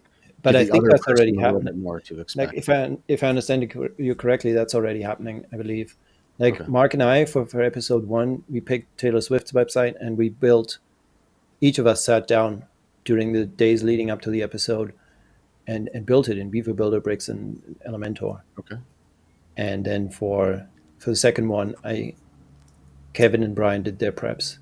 By the way, I can drop a little teaser here. We have most likely already decided which website we're going to build, or sections from which website we're going to build in the 3rd episode, or have built, and it's got Mark's name in it.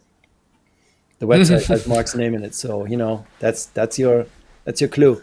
Drop your suggestions. Drop them in the comments. Let us know which one we're building. Post your guesses. You got me curious now. You don't know, do you? I don't.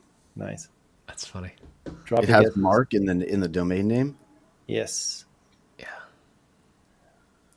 Your guests and their personalities will also dictate the interactions between them. Some will want to question how and why of their counterpart. Other times it may not be so organic. That's true. That's very true. I like to watch Kevin during the stream, and he was. My wife pointed that out. She was like, Kevin is always there, and he's just vibing. He's buzzing, he's full of coffee. And then, and then Brian was just very, very zen, just sitting there and watching. You could tell it's different. I love this idea. Build a section per episode. Yeah, there we go. Agree with Brendan. Isn't expected to be a war. Yeah. Having some prep talk and prep questions between participants beforehand would be great. Yes, exactly. 100%. No man, nice to see you, man. No man is a man that I'm good friends with. It's funny, Norman and I we got on a call the other day, and he reminded me that I gave him a bunch of advice or tips on how to use Bricks Builder, and I hope you're cool with me telling that story. No man, it's not. I don't think it's a secret. And then he reminded me that actually in 2016, when I was starting out on Beaver Builder, we already had a call, and I told him stuff about Beaver Builder, and I was like, I didn't remember that at all. But yeah, we've been in touch on and off since then. Nice to see you, buddy. Why not open them up for a poll to get more community interaction? Yeah, that could be be a thing as well. It's a good idea. That. Yeah. Yeah, I mean, the whole idea is to get people involved and get their feedback, what they want to see. Yeah. 4733, a lot of racism today. All right, Brennan and Ruben. Okay, is that the vanilla comment? No, that's pretty hard. I took it too far. A lot of racism. Already fired. See there, yeah, no man's, it's going to be in the mail. Checks in the mail.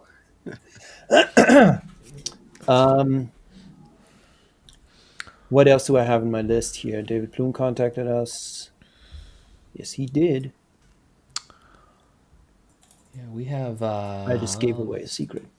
I think we have... Yeah, we have I have the spreadsheet pulled up on the side. We have 42-ish names on this spreadsheet over here. So... Yeah.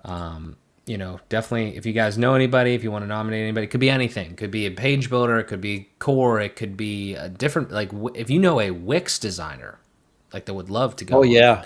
I would love to see that workflow. I mean, just so anybody that... totally. Anybody, Please, Squarespace, Wix, Webflow. Yeah. I want to see that. Pine Grove. What's that jiggling here? What's that? There was Ground Pets... Never mind. Say? Ground Pets said, "Did we make a Facebook group or new Facebook group, good, a bridge yeah, builder?" Good question. And there's another related question that came up in this chat as well. Do you want to quickly answer that question? For sure. And WP Toots has to bounce. Appreciate you being here, Paul. Thank you so much. We greatly appreciate it. Thanks, Paul. So yeah, for the Facebook group piece, I don't really know the answer to that question. I think we've talked about it. I don't think you officially made it though, did you? No. So I think that's the thing. About that. We decided for now we're not going to do it. We're going to hold off on doing it. If we get a couple more Brendans, then yes, because it's work. We need mods. It's going to be a lot of work. That's the thing. We love the original idea is nice, and I think I'm still behind that idea, having a central place where we can all discuss bridge builders, but you're going to have mods. You're going to have to check in there as well, and you're going to have to follow up on all the posts. And I haven't found a buyer for my kid yet, so I need to take care. Black market. Yeah, yeah. So that's the thing. For now, I don't think we have the resources to pull it off. And that's the thing. But related to this, I really like this question that Dave had for us. Is there a website for this initiative to make some of these demonstrations permanent? Author some posts exploring why tribalism is unnecessary, helping you choose a builder workflow. Great, fantastic idea. But again, at that point, we, it's going to become a job. And, in the future, yes, we do have bridgebuilders.live as a domain. It's also one of the surprises we have for today. So if you go to bridgebuilders.live, I'm going to show you what happens. It's complete magic. It's complete magic, guys. I think you typed that wrong on there. Did I? Did I? I think it's bridge builders. Bridge builders. You can type links in there. I can type links. It's true. I can. Yes. You can. Yeah. So you go to that domain and then bada bing bada boom. Look at that. Isn't that amazing? It's the first step. So we might build a website at some point, and this is a good suggestion for content to have on there. But again, time's a factor. Resources are a factor. Did I misspell that? Let me see. Yeah. There's an S on it. H. I'm just gonna copy paste it. I can't. Okay.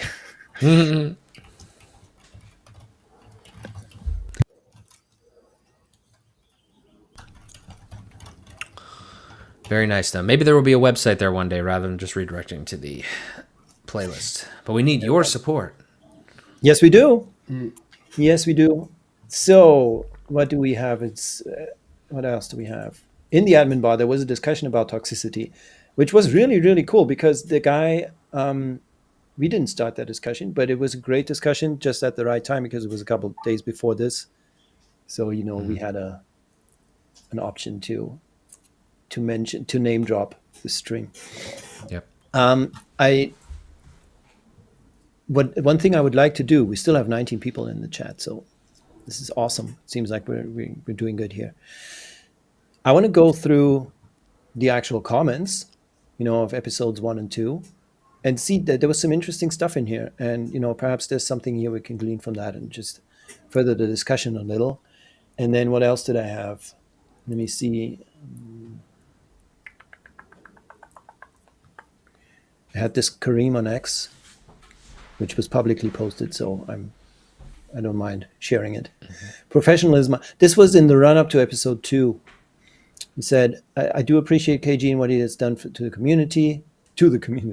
However, I hate that he wastes his time over and over again with Gutenberg matters, no disrespect. So I didn't get that comment. Like, it makes no sense to me. Like, he's not wasting his time. He's doing exactly what I think more people should be doing, looking over the fence. But yeah, I don't think there's much more that we need to say about this comment. Or do we have any thoughts on that? I always have something to say. I mean, I see the point there. I don't know though. I don't like the idea of more of like an echo chamber type thing, but I do also see it from the side of just focus on your own shit basically type concept, just focus on kind of like what you're doing. There is some merit to that because if we're literally just talking about content, you can't talk about everything, because if you talk about everything, then you don't have an audience, because you don't have a niche.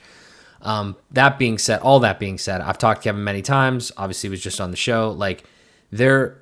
I think that is very necessary. If you have a product, it doesn't matter what the product is. You need to have people constructively criticizing it. And we could talk about, obviously Kevin rubs people the wrong way sometimes with the delivery and things like that.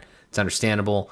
But if you don't have somebody constructively criticizing your stuff and you're not getting honest feedback, I wouldn't want to put a product out and everybody say, "Oh, this is great." And there actually be problems with it. I just feel like it makes it better. And I feel like a lot of times that's not how it's taken from anybody, from certain people really. And I don't know. It's just that's a tough one for me.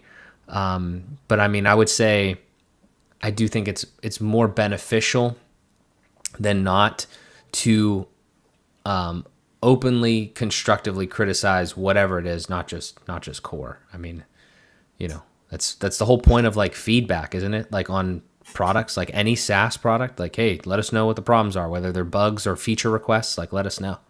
So that'd be my And Kevin gets some flack for not supporting Gutenberg wholeheartedly, but I look at it as why, when people are critical of like the country they live in, it's like because they want it to be better. They live there. Yeah.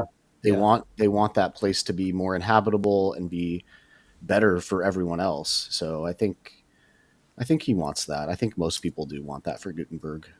If you want it to fail, you've missed the whole point. Yeah. Generally, people want the stuff to get better, but they have different ideas of how to get there, which is that's a tough one. That's a real philosophical one that I don't know if we can answer. Yeah. How you actually make that happen. We need a whole other live stream for that. We're just bridge building, trying Exactly. to. But of course, there's going to be more live streams. We're just gonna. This is the first spin-off. We're gonna have so many spin-offs. Yep. Like by the time this year is over, it's just all going to be spin-offs. That's the plan. So episode 1. Okay, I'm not going to try to zoom.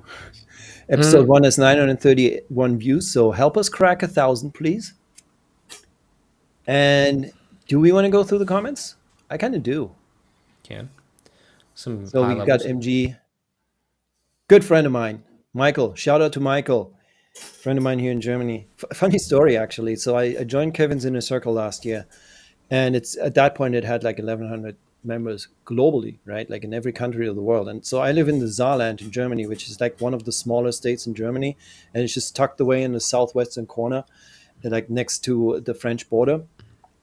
And then it turns out I posted an intro in the Inner Circle, and it turns out there's 2 more Inner Circle members who were from my state in Germany. Like they literally live 20 to 30 minutes away from me. So Wow. we've become friends, and Michael is one of them, and then another one is Marco, who I actually just gave a client to. So that's really cool. And it's like we're meeting every month, and our WhatsApp group is just always on fire. So it's really fantastic. That's awesome. This is what community is about. Seriously, like this is why I enjoy doing this. So there's that. So it's a good live stream. Enjoyed it very much. So much information. Best of all, people are all nice to each other. They're coming from different builder backgrounds. All it's supposed to be: do not hate, just educate. Yeah. Minute 17. I want to get right into it. So yeah. Minute 17 over 167 minutes. Ain't bad. Yes, the auto hide on Safari issue. Yeah, god damn it, I hate that issue. It's probably a feature, not a bug. Otherwise, they would have fixed it a couple of years ago. WB Bakery is the best builder. Yes, of course. That's another builder we should have in the roster, right? Just people showing off. WP Bakery. We've got a couple of comments that came in here. Let's see. These are all the comments we have on episode 1. So Taylor Swift, just saying. T-Swizzle. Swizzle. You guys didn't put Taylor Swift in the video title, or else you'd have so many more views. Yeah, Damn. but we'd also have Missed Swifties opportunity. slamming us. My wife would have actually watched the video then. Yeah. We did talk about the new album at some point during the stream, so there's that. Know pretty well. Do a block editor. No, is this thing I'm not talking anymore. Got to keep talking. Come on the keep show. talking, Come on the Sinan. show. And seriously, there was another one. Hang on, a little bit further up. I'm really appreciating the comments that Max leaves here. Max Ibel. Is it this one? Yeah. I'm building more and more with AI. I find this so intriguing what you're saying, man. Like also your previous comments. Hear me out. Builders are interfaces to make code visually and human accessible. AI can interface with low-level code for you, and you instruct it by voice comment. Again, Wow, I want I to would see love this. to- I want to would see love this. to build voice. Yes. That'd be amazing. Well, you guys got to go check out one of my Pine Grove videos where I Okay. did just that. With your voice? Yeah, you just talk into it. You say, I want a grid 3, give me a card, BEM the classes, Nice. done. I mean, it's, it needs some fiddling, I'm sure. It's a short one. You should check it out. Mhm. Super cool. And it just got better. So the GPT 4.0 or whatever. Yeah, Sinan has a nice YouTube channel. He's got some bricks videos. If you're making site building tools for WordPress, you definitely want the block editor to default or fail. I don't know about that. I mean, I get it from a product perspective to a certain degree, but I mean, again, if I mean, if it failed, would they continue the project? I mean, like seriously, we already see like guys like being like, "Hey, this code sucks. I'm done with WordPress because I can't dev it." You know, like I can't like parse the code and understand like what's kind of going on because it's gotten like kind of clunky. Like that's, you know, if I'm like that, I hear that and I get kind of concerned. You know, like I'm building, you know, my business, my, you know, brands and things like that. All of us are like around this open source platform, and it's like that's kind of concerning to hear that. How level of concern, I don't know, but you know, like what I mean, just if you were gonna play a game, what happens if that does like fail? Like, do they just be like, oh, well, now we should try the CMS route? I don't know if they would do that, like to enhance the CMS. I don't know. I mean, they're separate projects, I think, right? Like there's a team working on the CMS side and that whole UI reboot, and there's a team working on the block editor, and there's a team working on, you know, APIs and things like that. But it's a good question. It's a good question. Yeah, it definitely worries me when you see some of the top contributors just abandoning it. Yeah. Yeah. We'll see how that evolves. Okay. I love WordPress hook filter template system, and it doesn't mean I have to embrace everything they put out. Yeah, well, no. Yep. It will stagnate. Mm-hmm. Yeah, and there are people that would say let's hope. that's just as worse. I mean, it's just as bad as it dying entirely. Is if you don't have enough pickup in FSE, if people are not embracing the block editor and the page builders keep growing. I mean, I wouldn't be surprised if Elementor just creates its own CMS at this point. Like, why wouldn't they? I mean, you really don't know what the future holds, and like that whole argument again. I'm going to quote Kevin here, but I agree that. But like that whole argument that it's a safe bet to just use Gutenberg because it's close to core and everything else could just go tits up. No, that too could go extinct, right? Like, who's to say that in a couple of years they decide, okay, well, Gutenberg didn't really work, and they, you know, shoot it. And that, yeah, I would still love to get into the mind of what happened with Quickly if they saw the writing on the wall and they're just like, we can't keep doing that. I don't know. I mean, there was no further communication on that, I believe, and it's still a mystery to me. I don't know. Yeah, definitely wild. Episode 2. Let's see. Add to scene. Really, really good one. This was a doozy. Over 5,200 views, which is really wonderful. Ooh, I got 299. I can buy that yacht. I can buy that yacht. Fantastic stream. Good to hear all the choices, discussions, pros and cons. So there's definitely one really interesting discussion that happened here in the comments, and it was a Kevin Geary shit fight. Nobody. But it led me to a really, like, I thought it was a really cool experiment that I kind of did in that conversation. So I want to definitely touch on that in a moment. Let's see what else we had here. Mark or Brennan, do you remember anything here sticking out to you guys? Like that was, you're talking about? I mean, we do get a bunch of praise. That's fine. I'm happy with that. Performance secure. There's Ground Pets giving the important details of when the bricks build starts. Appreciate that. Oh yeah, right. That was great. That was actually the first comment on the whole thing. Yeah. Then we put chapters in there, so there will be chapters after on the replays. Yeah. We're not going to put chapters on this one though. Yeah, there's too much random stuff. Thanks for great videos. I'm 30 minutes in. Kevin doesn't have a poker face. I wish I could read his mind. And then Kevin, I think, no, he didn't respond to that. I don't know. I think he responded in the chat where it's just like his camera went off, and then people were like, did it overheat? And he just said, no, I was eating a chicken wing. Chicken nugget. It's quite interesting to see Brian's workflow. And here again, like we have people saying, yeah, you know what, it was great to see Brian's workflow, but it's not for me. It doesn't work that well. And other people saying this just shows why Gutenberg is great. So that again shows me that, you know, that everybody has their own thing. And we all, you know, if the end result is great websites, then, you know, the industry as a whole wins. And that's good for all of us. I mean, to me, the big takeaway from this stream was, and I've seen this across streams, is that, again, it comes back to what I first said on the stream, which is, who are we building for? Mm-hmm. What are you doing? I mean, are you, if you are, and I think, Mark, you brought this point up on the stream, a lot of people in this are basically the external marketing team for their clients, right? And if that's not the case, if you're handing it off to a marketing department, that's going to change how your decisions are. So, like the way Kevin built the little the CPTs with the vertical little absolutely positioned things, I thought was interesting. Like, but you might not build it that way depending on who your client is. Yep. Yeah. Yeah,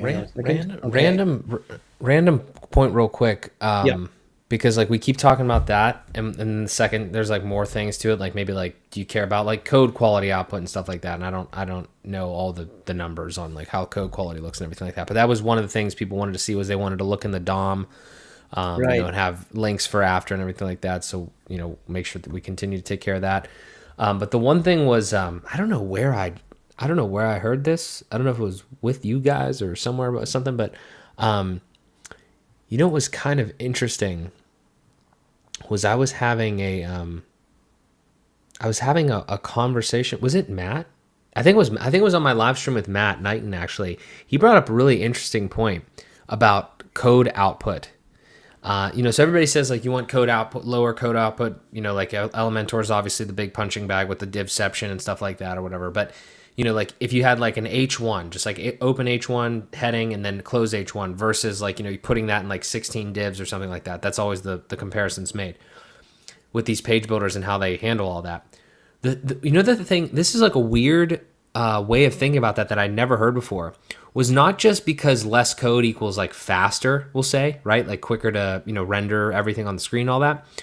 But imagine like Google crawling your website for SEO, and like they only have so much resources to crawl every single website, and they only, you know, probably are going to put so much effort into yours, or it's just going to take longer. You know what I mean? So like imagine if you had like 6 times the code base, but the content was still all the same length. You know what I mean? So in that regard, he was like comparing the code quality output to the SEO portion of it as well, and like how that affects it. That was really interesting to me. I had never heard that put like that before. Yeah. Just a random thing. But I think that first of all, I'm pretty sure it was that live stream, because I was actually just listening to that today, and I believe that point came up in there. And also, I think it's even called crawl budget. Guys in the chat, correct me if I'm wrong, but I think that's what this is. Yeah, like it's going Right. to favor only the have stuff so many above res- the fold, right? Sorry?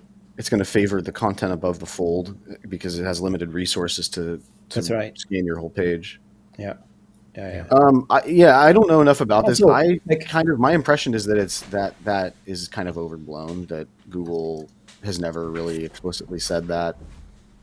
What you can do, and They never say anything. what I didn't know for a long time is if you use the search operator #, and then the website, you can see how Google crawls your website, like what Google sees when it crawls your website. Like this is my website in Google's cache right now. Right. So if I just enter cache : and then any website, then, you know, I actually didn't know that. That's cool. this is really interesting to know, right? So there. And that's not even what they're reading. They're just seeing that source code, huh? What do you mean? Better be clean. Well, they're not seeing the design. I mean, they're not crawling the CSS, right? Well, I mean, yeah, but I guess, I mean, if you look at the cache, you do see the website. Yeah, with our human eyeballs. Yeah. No, that's cool. I'm gonna have to use that. All right. It's definitely a good tool to have in your bag. What else? Okay. Positive feedback. Okay, let's go to the controversial one. So this guy here, basically, he said like at 139, he pointed out to Kevin that he was being disrespectful to Mark because Mark was asking a question for 30 seconds, and Kevin was just working instead of listening. And then he just told him, say that again, and that pissed him. That thought this was disrespectful. And first of all, I'm like, what are you talking about? Like, I don't think, like, Mark, did you give a shit?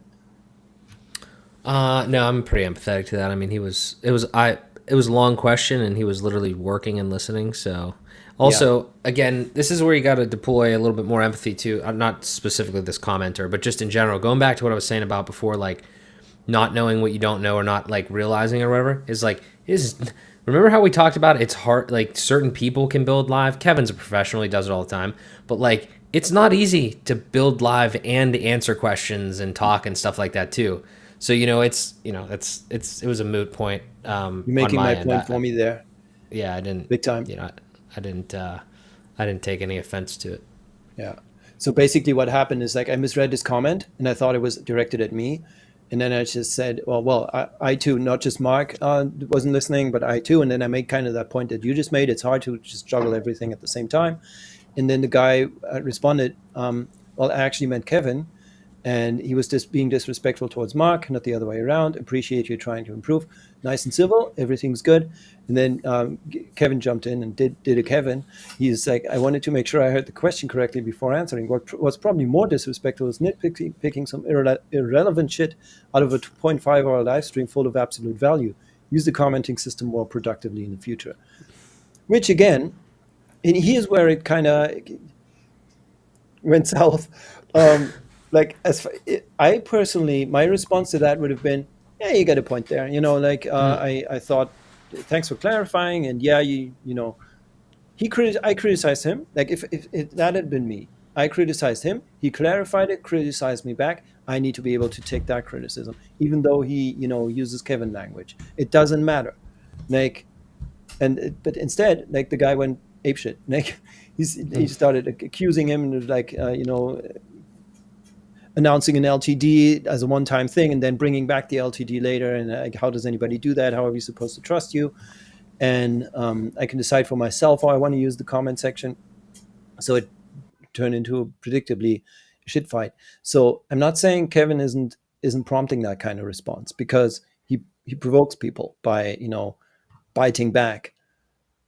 But I think what he's also doing is he's testing if these people, like, how are they going to have an argument, right? And there's different ways of doing that. So I got into this really long conversation. I jumped in at some point, like, because there was a bunch of back and forth of them just insulting each other, basically. And then two other users chimed in and said, you call a grown-ass man disrespectful while he's putting in real work, so you have the luxury of fault finding from the bleachers, and you expect what? However, you definitely inspire me. And then I gave this long response, just basically saying, I didn't see that one. Yeah, it turned into a really long conversation. I don't know if I want to read you guys the whole thing now, but I'm going to leave it. You can just go to the video. Whoever's rewatching this can pause the video. But let me just quickly recap what I was saying, and I kind of need to skip over it for that. So I'm saying it's come from perspective. We aim to contribute to a world where people treat each other with greater understanding and respect. You offered a piece of criticism, which I first took on board, misunderstanding it. Then you got criticized in turn. You got quite upset and, not surprisingly, entered into a poop slinging. Since you were happy with my response to your criticism, I honestly thought you would take the same self-aware and measured approach when you were criticized in return. Imagine my surprise when you unleashed a number of angry tirades instead. This is how I would have responded. Thanks for clarifying, Kevin. You've got a point there. After all, this is 2.5 hours of free content that I'm sure took a lot of time and effort out of everybody involved. It's just something that stood out to me in that moment. So I think that would have been, to my mind, that would have been a fair response. Well, level-headed, not emotional, respectful. Yeah, all the things that the internet isn't. Yeah, pretty much. Yeah. And that's where my conviction comes in, because I truly believe, I mean, we can all be friendly and nice, and like, as long as everybody else is friendly and nice. But as soon as we're confronted, this is where where it shows that are we diplomats or not, basically. Let's see what else we have. I'm trying to introduce someone. Okay, still. It's definitely hard to do without having people think you're shitting on the status quo. Yeah, for sure. Let's see what else. And then, so the main point he made then There was a little bit of back and forth. He gave me a longer response. And I thought that was interesting in two ways. First of all, I made this really long response to him. And then he responded. He took a really long time to respond in return and explain why he was acting the way he was acting. And he said the way he would have responded to Kevin's critique sure seems like a kind way, and maybe my answer would have looked similar if Kevin's initial comment wouldn't have been nitpicking some irrelevant shit. He clearly showed his intent to fight rather than have a useful discussion, and I don't care if it's Kevin Geary or Elon Musk. If somebody thinks they can talk like that to me, I will show them their place. See, and this is where I'm different. I'm not saying he's wrong. I'm just saying I'm doing that differently out of conviction because I've seen some shit in my life, and I really think it's worth making the effort to make the world a more peaceful place. And that starts with conversation and respectful conversation, even though you're being attacked. So imagine if my initial comment said, you're a disrespectful piece of shit, instead to bro, that was a bit disrespectful. Would you have answered the same way you did? I highly doubt it. And yes, I would. Because again, somebody attacking me doesn't mean I now all of a sudden have to lower myself to that level, right? It's still me following my values, and I'm not going to let somebody else infringe on those values. It's like my integrity is my integrity. So that's number one. And then he also said, like, if it hadn't been Kevin, you would have responded differently, which no, it's not true. I'm not going to brown nose Kevin. I like Kevin. I'm not going to make not going to say I don't. I think he's a cool guy and I like him, but I understand if people don't, that's fine. But that doesn't mean I can see, like I wrote, of course he provoked you, and of course his tone is often uncalled for. But there's where I fundamentally disagree with you. By de-escalating, I've had a ton of productive conversations that would have otherwise gone south. And like there's a difference between that and having people walk over you. Like you can still stand your ground and say, okay, this is a limit. I don't want you to cross that line, but you can still be respectful and de-escalate a situation. So that's sort of the takeaway from this conversation for me. And sort of a tangential takeaway is that there's always this saying, people have no more attention span on the internet, and that's bullshit. Because like even now, after almost 2 hours of being here, we still have 10 viewers.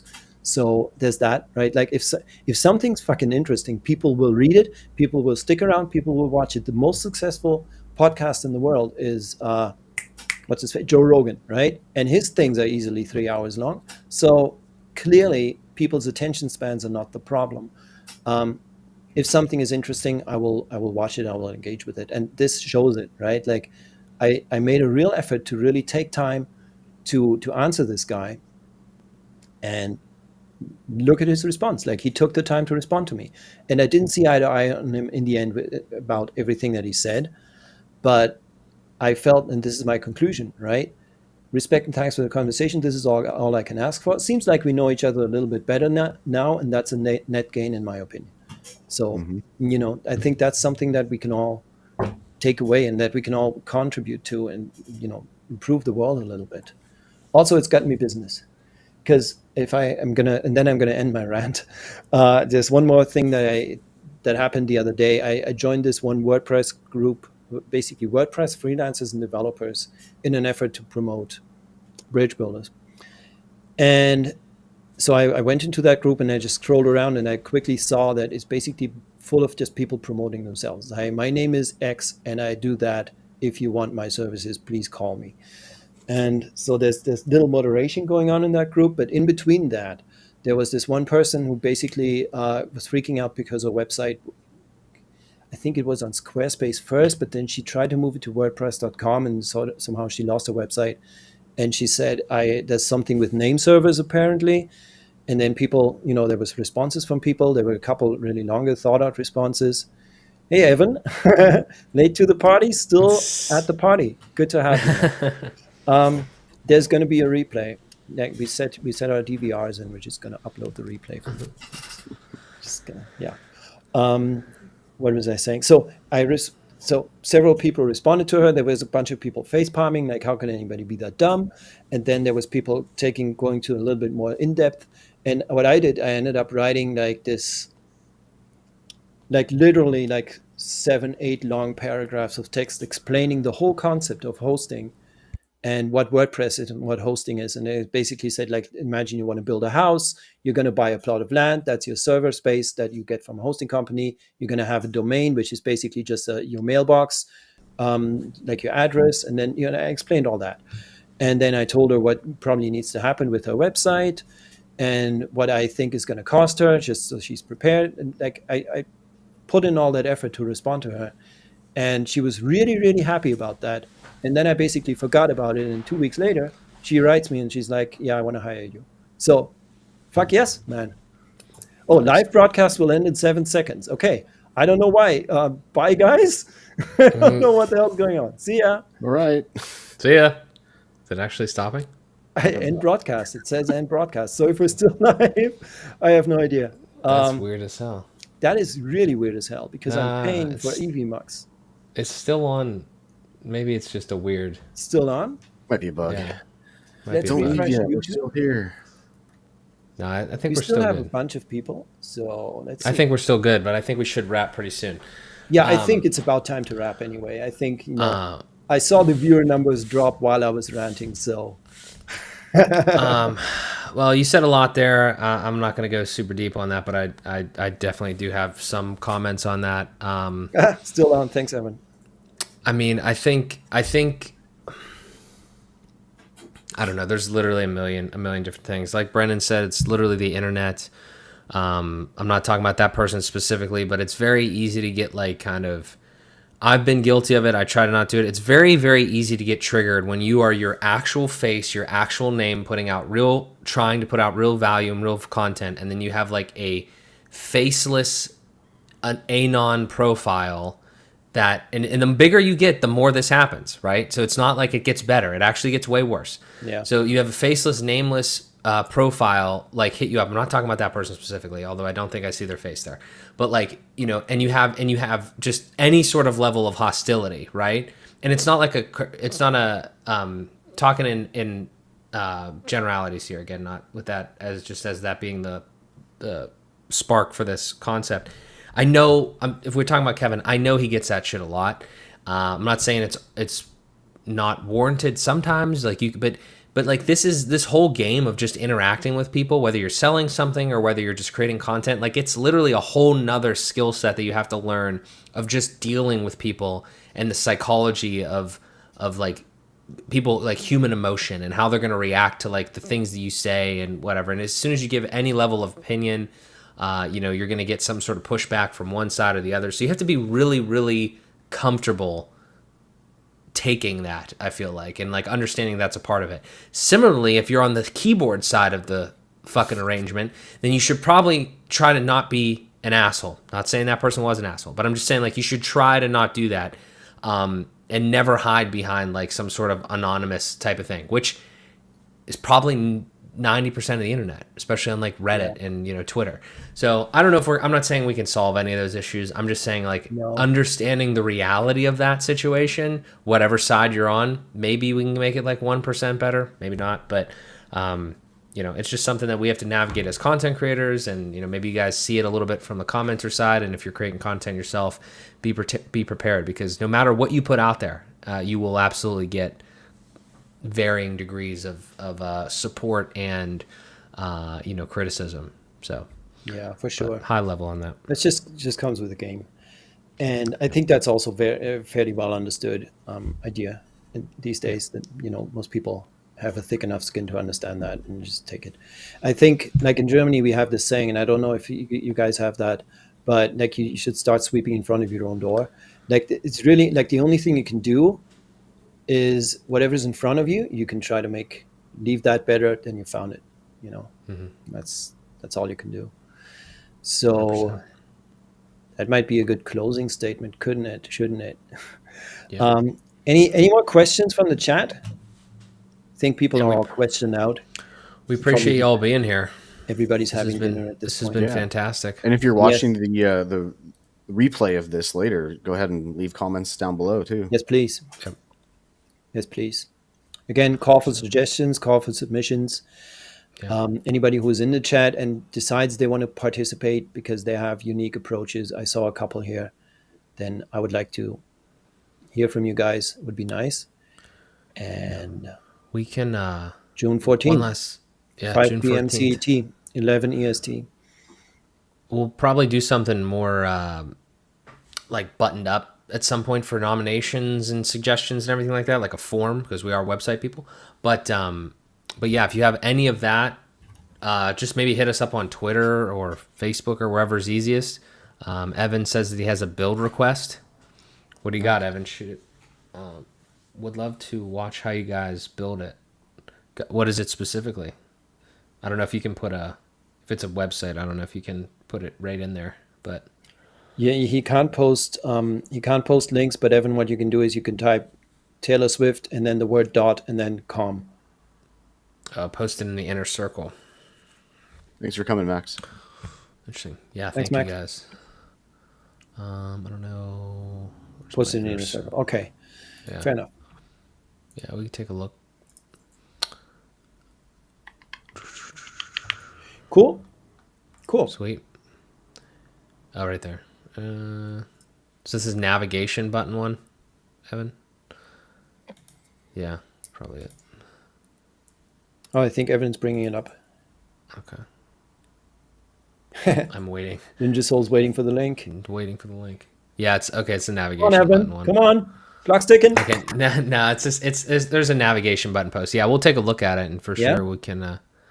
We'll see if anybody wants to build it, because I ain't building anything. That's for sure. That's why I'm in the co-host seat. Frame a design that looks really cool. All right, nice. Interesting. Sweet. Appreciate it. Thank you very much. Evan, you can PM me on the inner circle if I don't find it or Mark doesn't find it, Yep. or if we forget or something. Got it. Yeah. Sweet. All right, guys. So we will see you on the 14th for episode 3. We're going to start announcing it probably next week, something like that. Mm-hmm.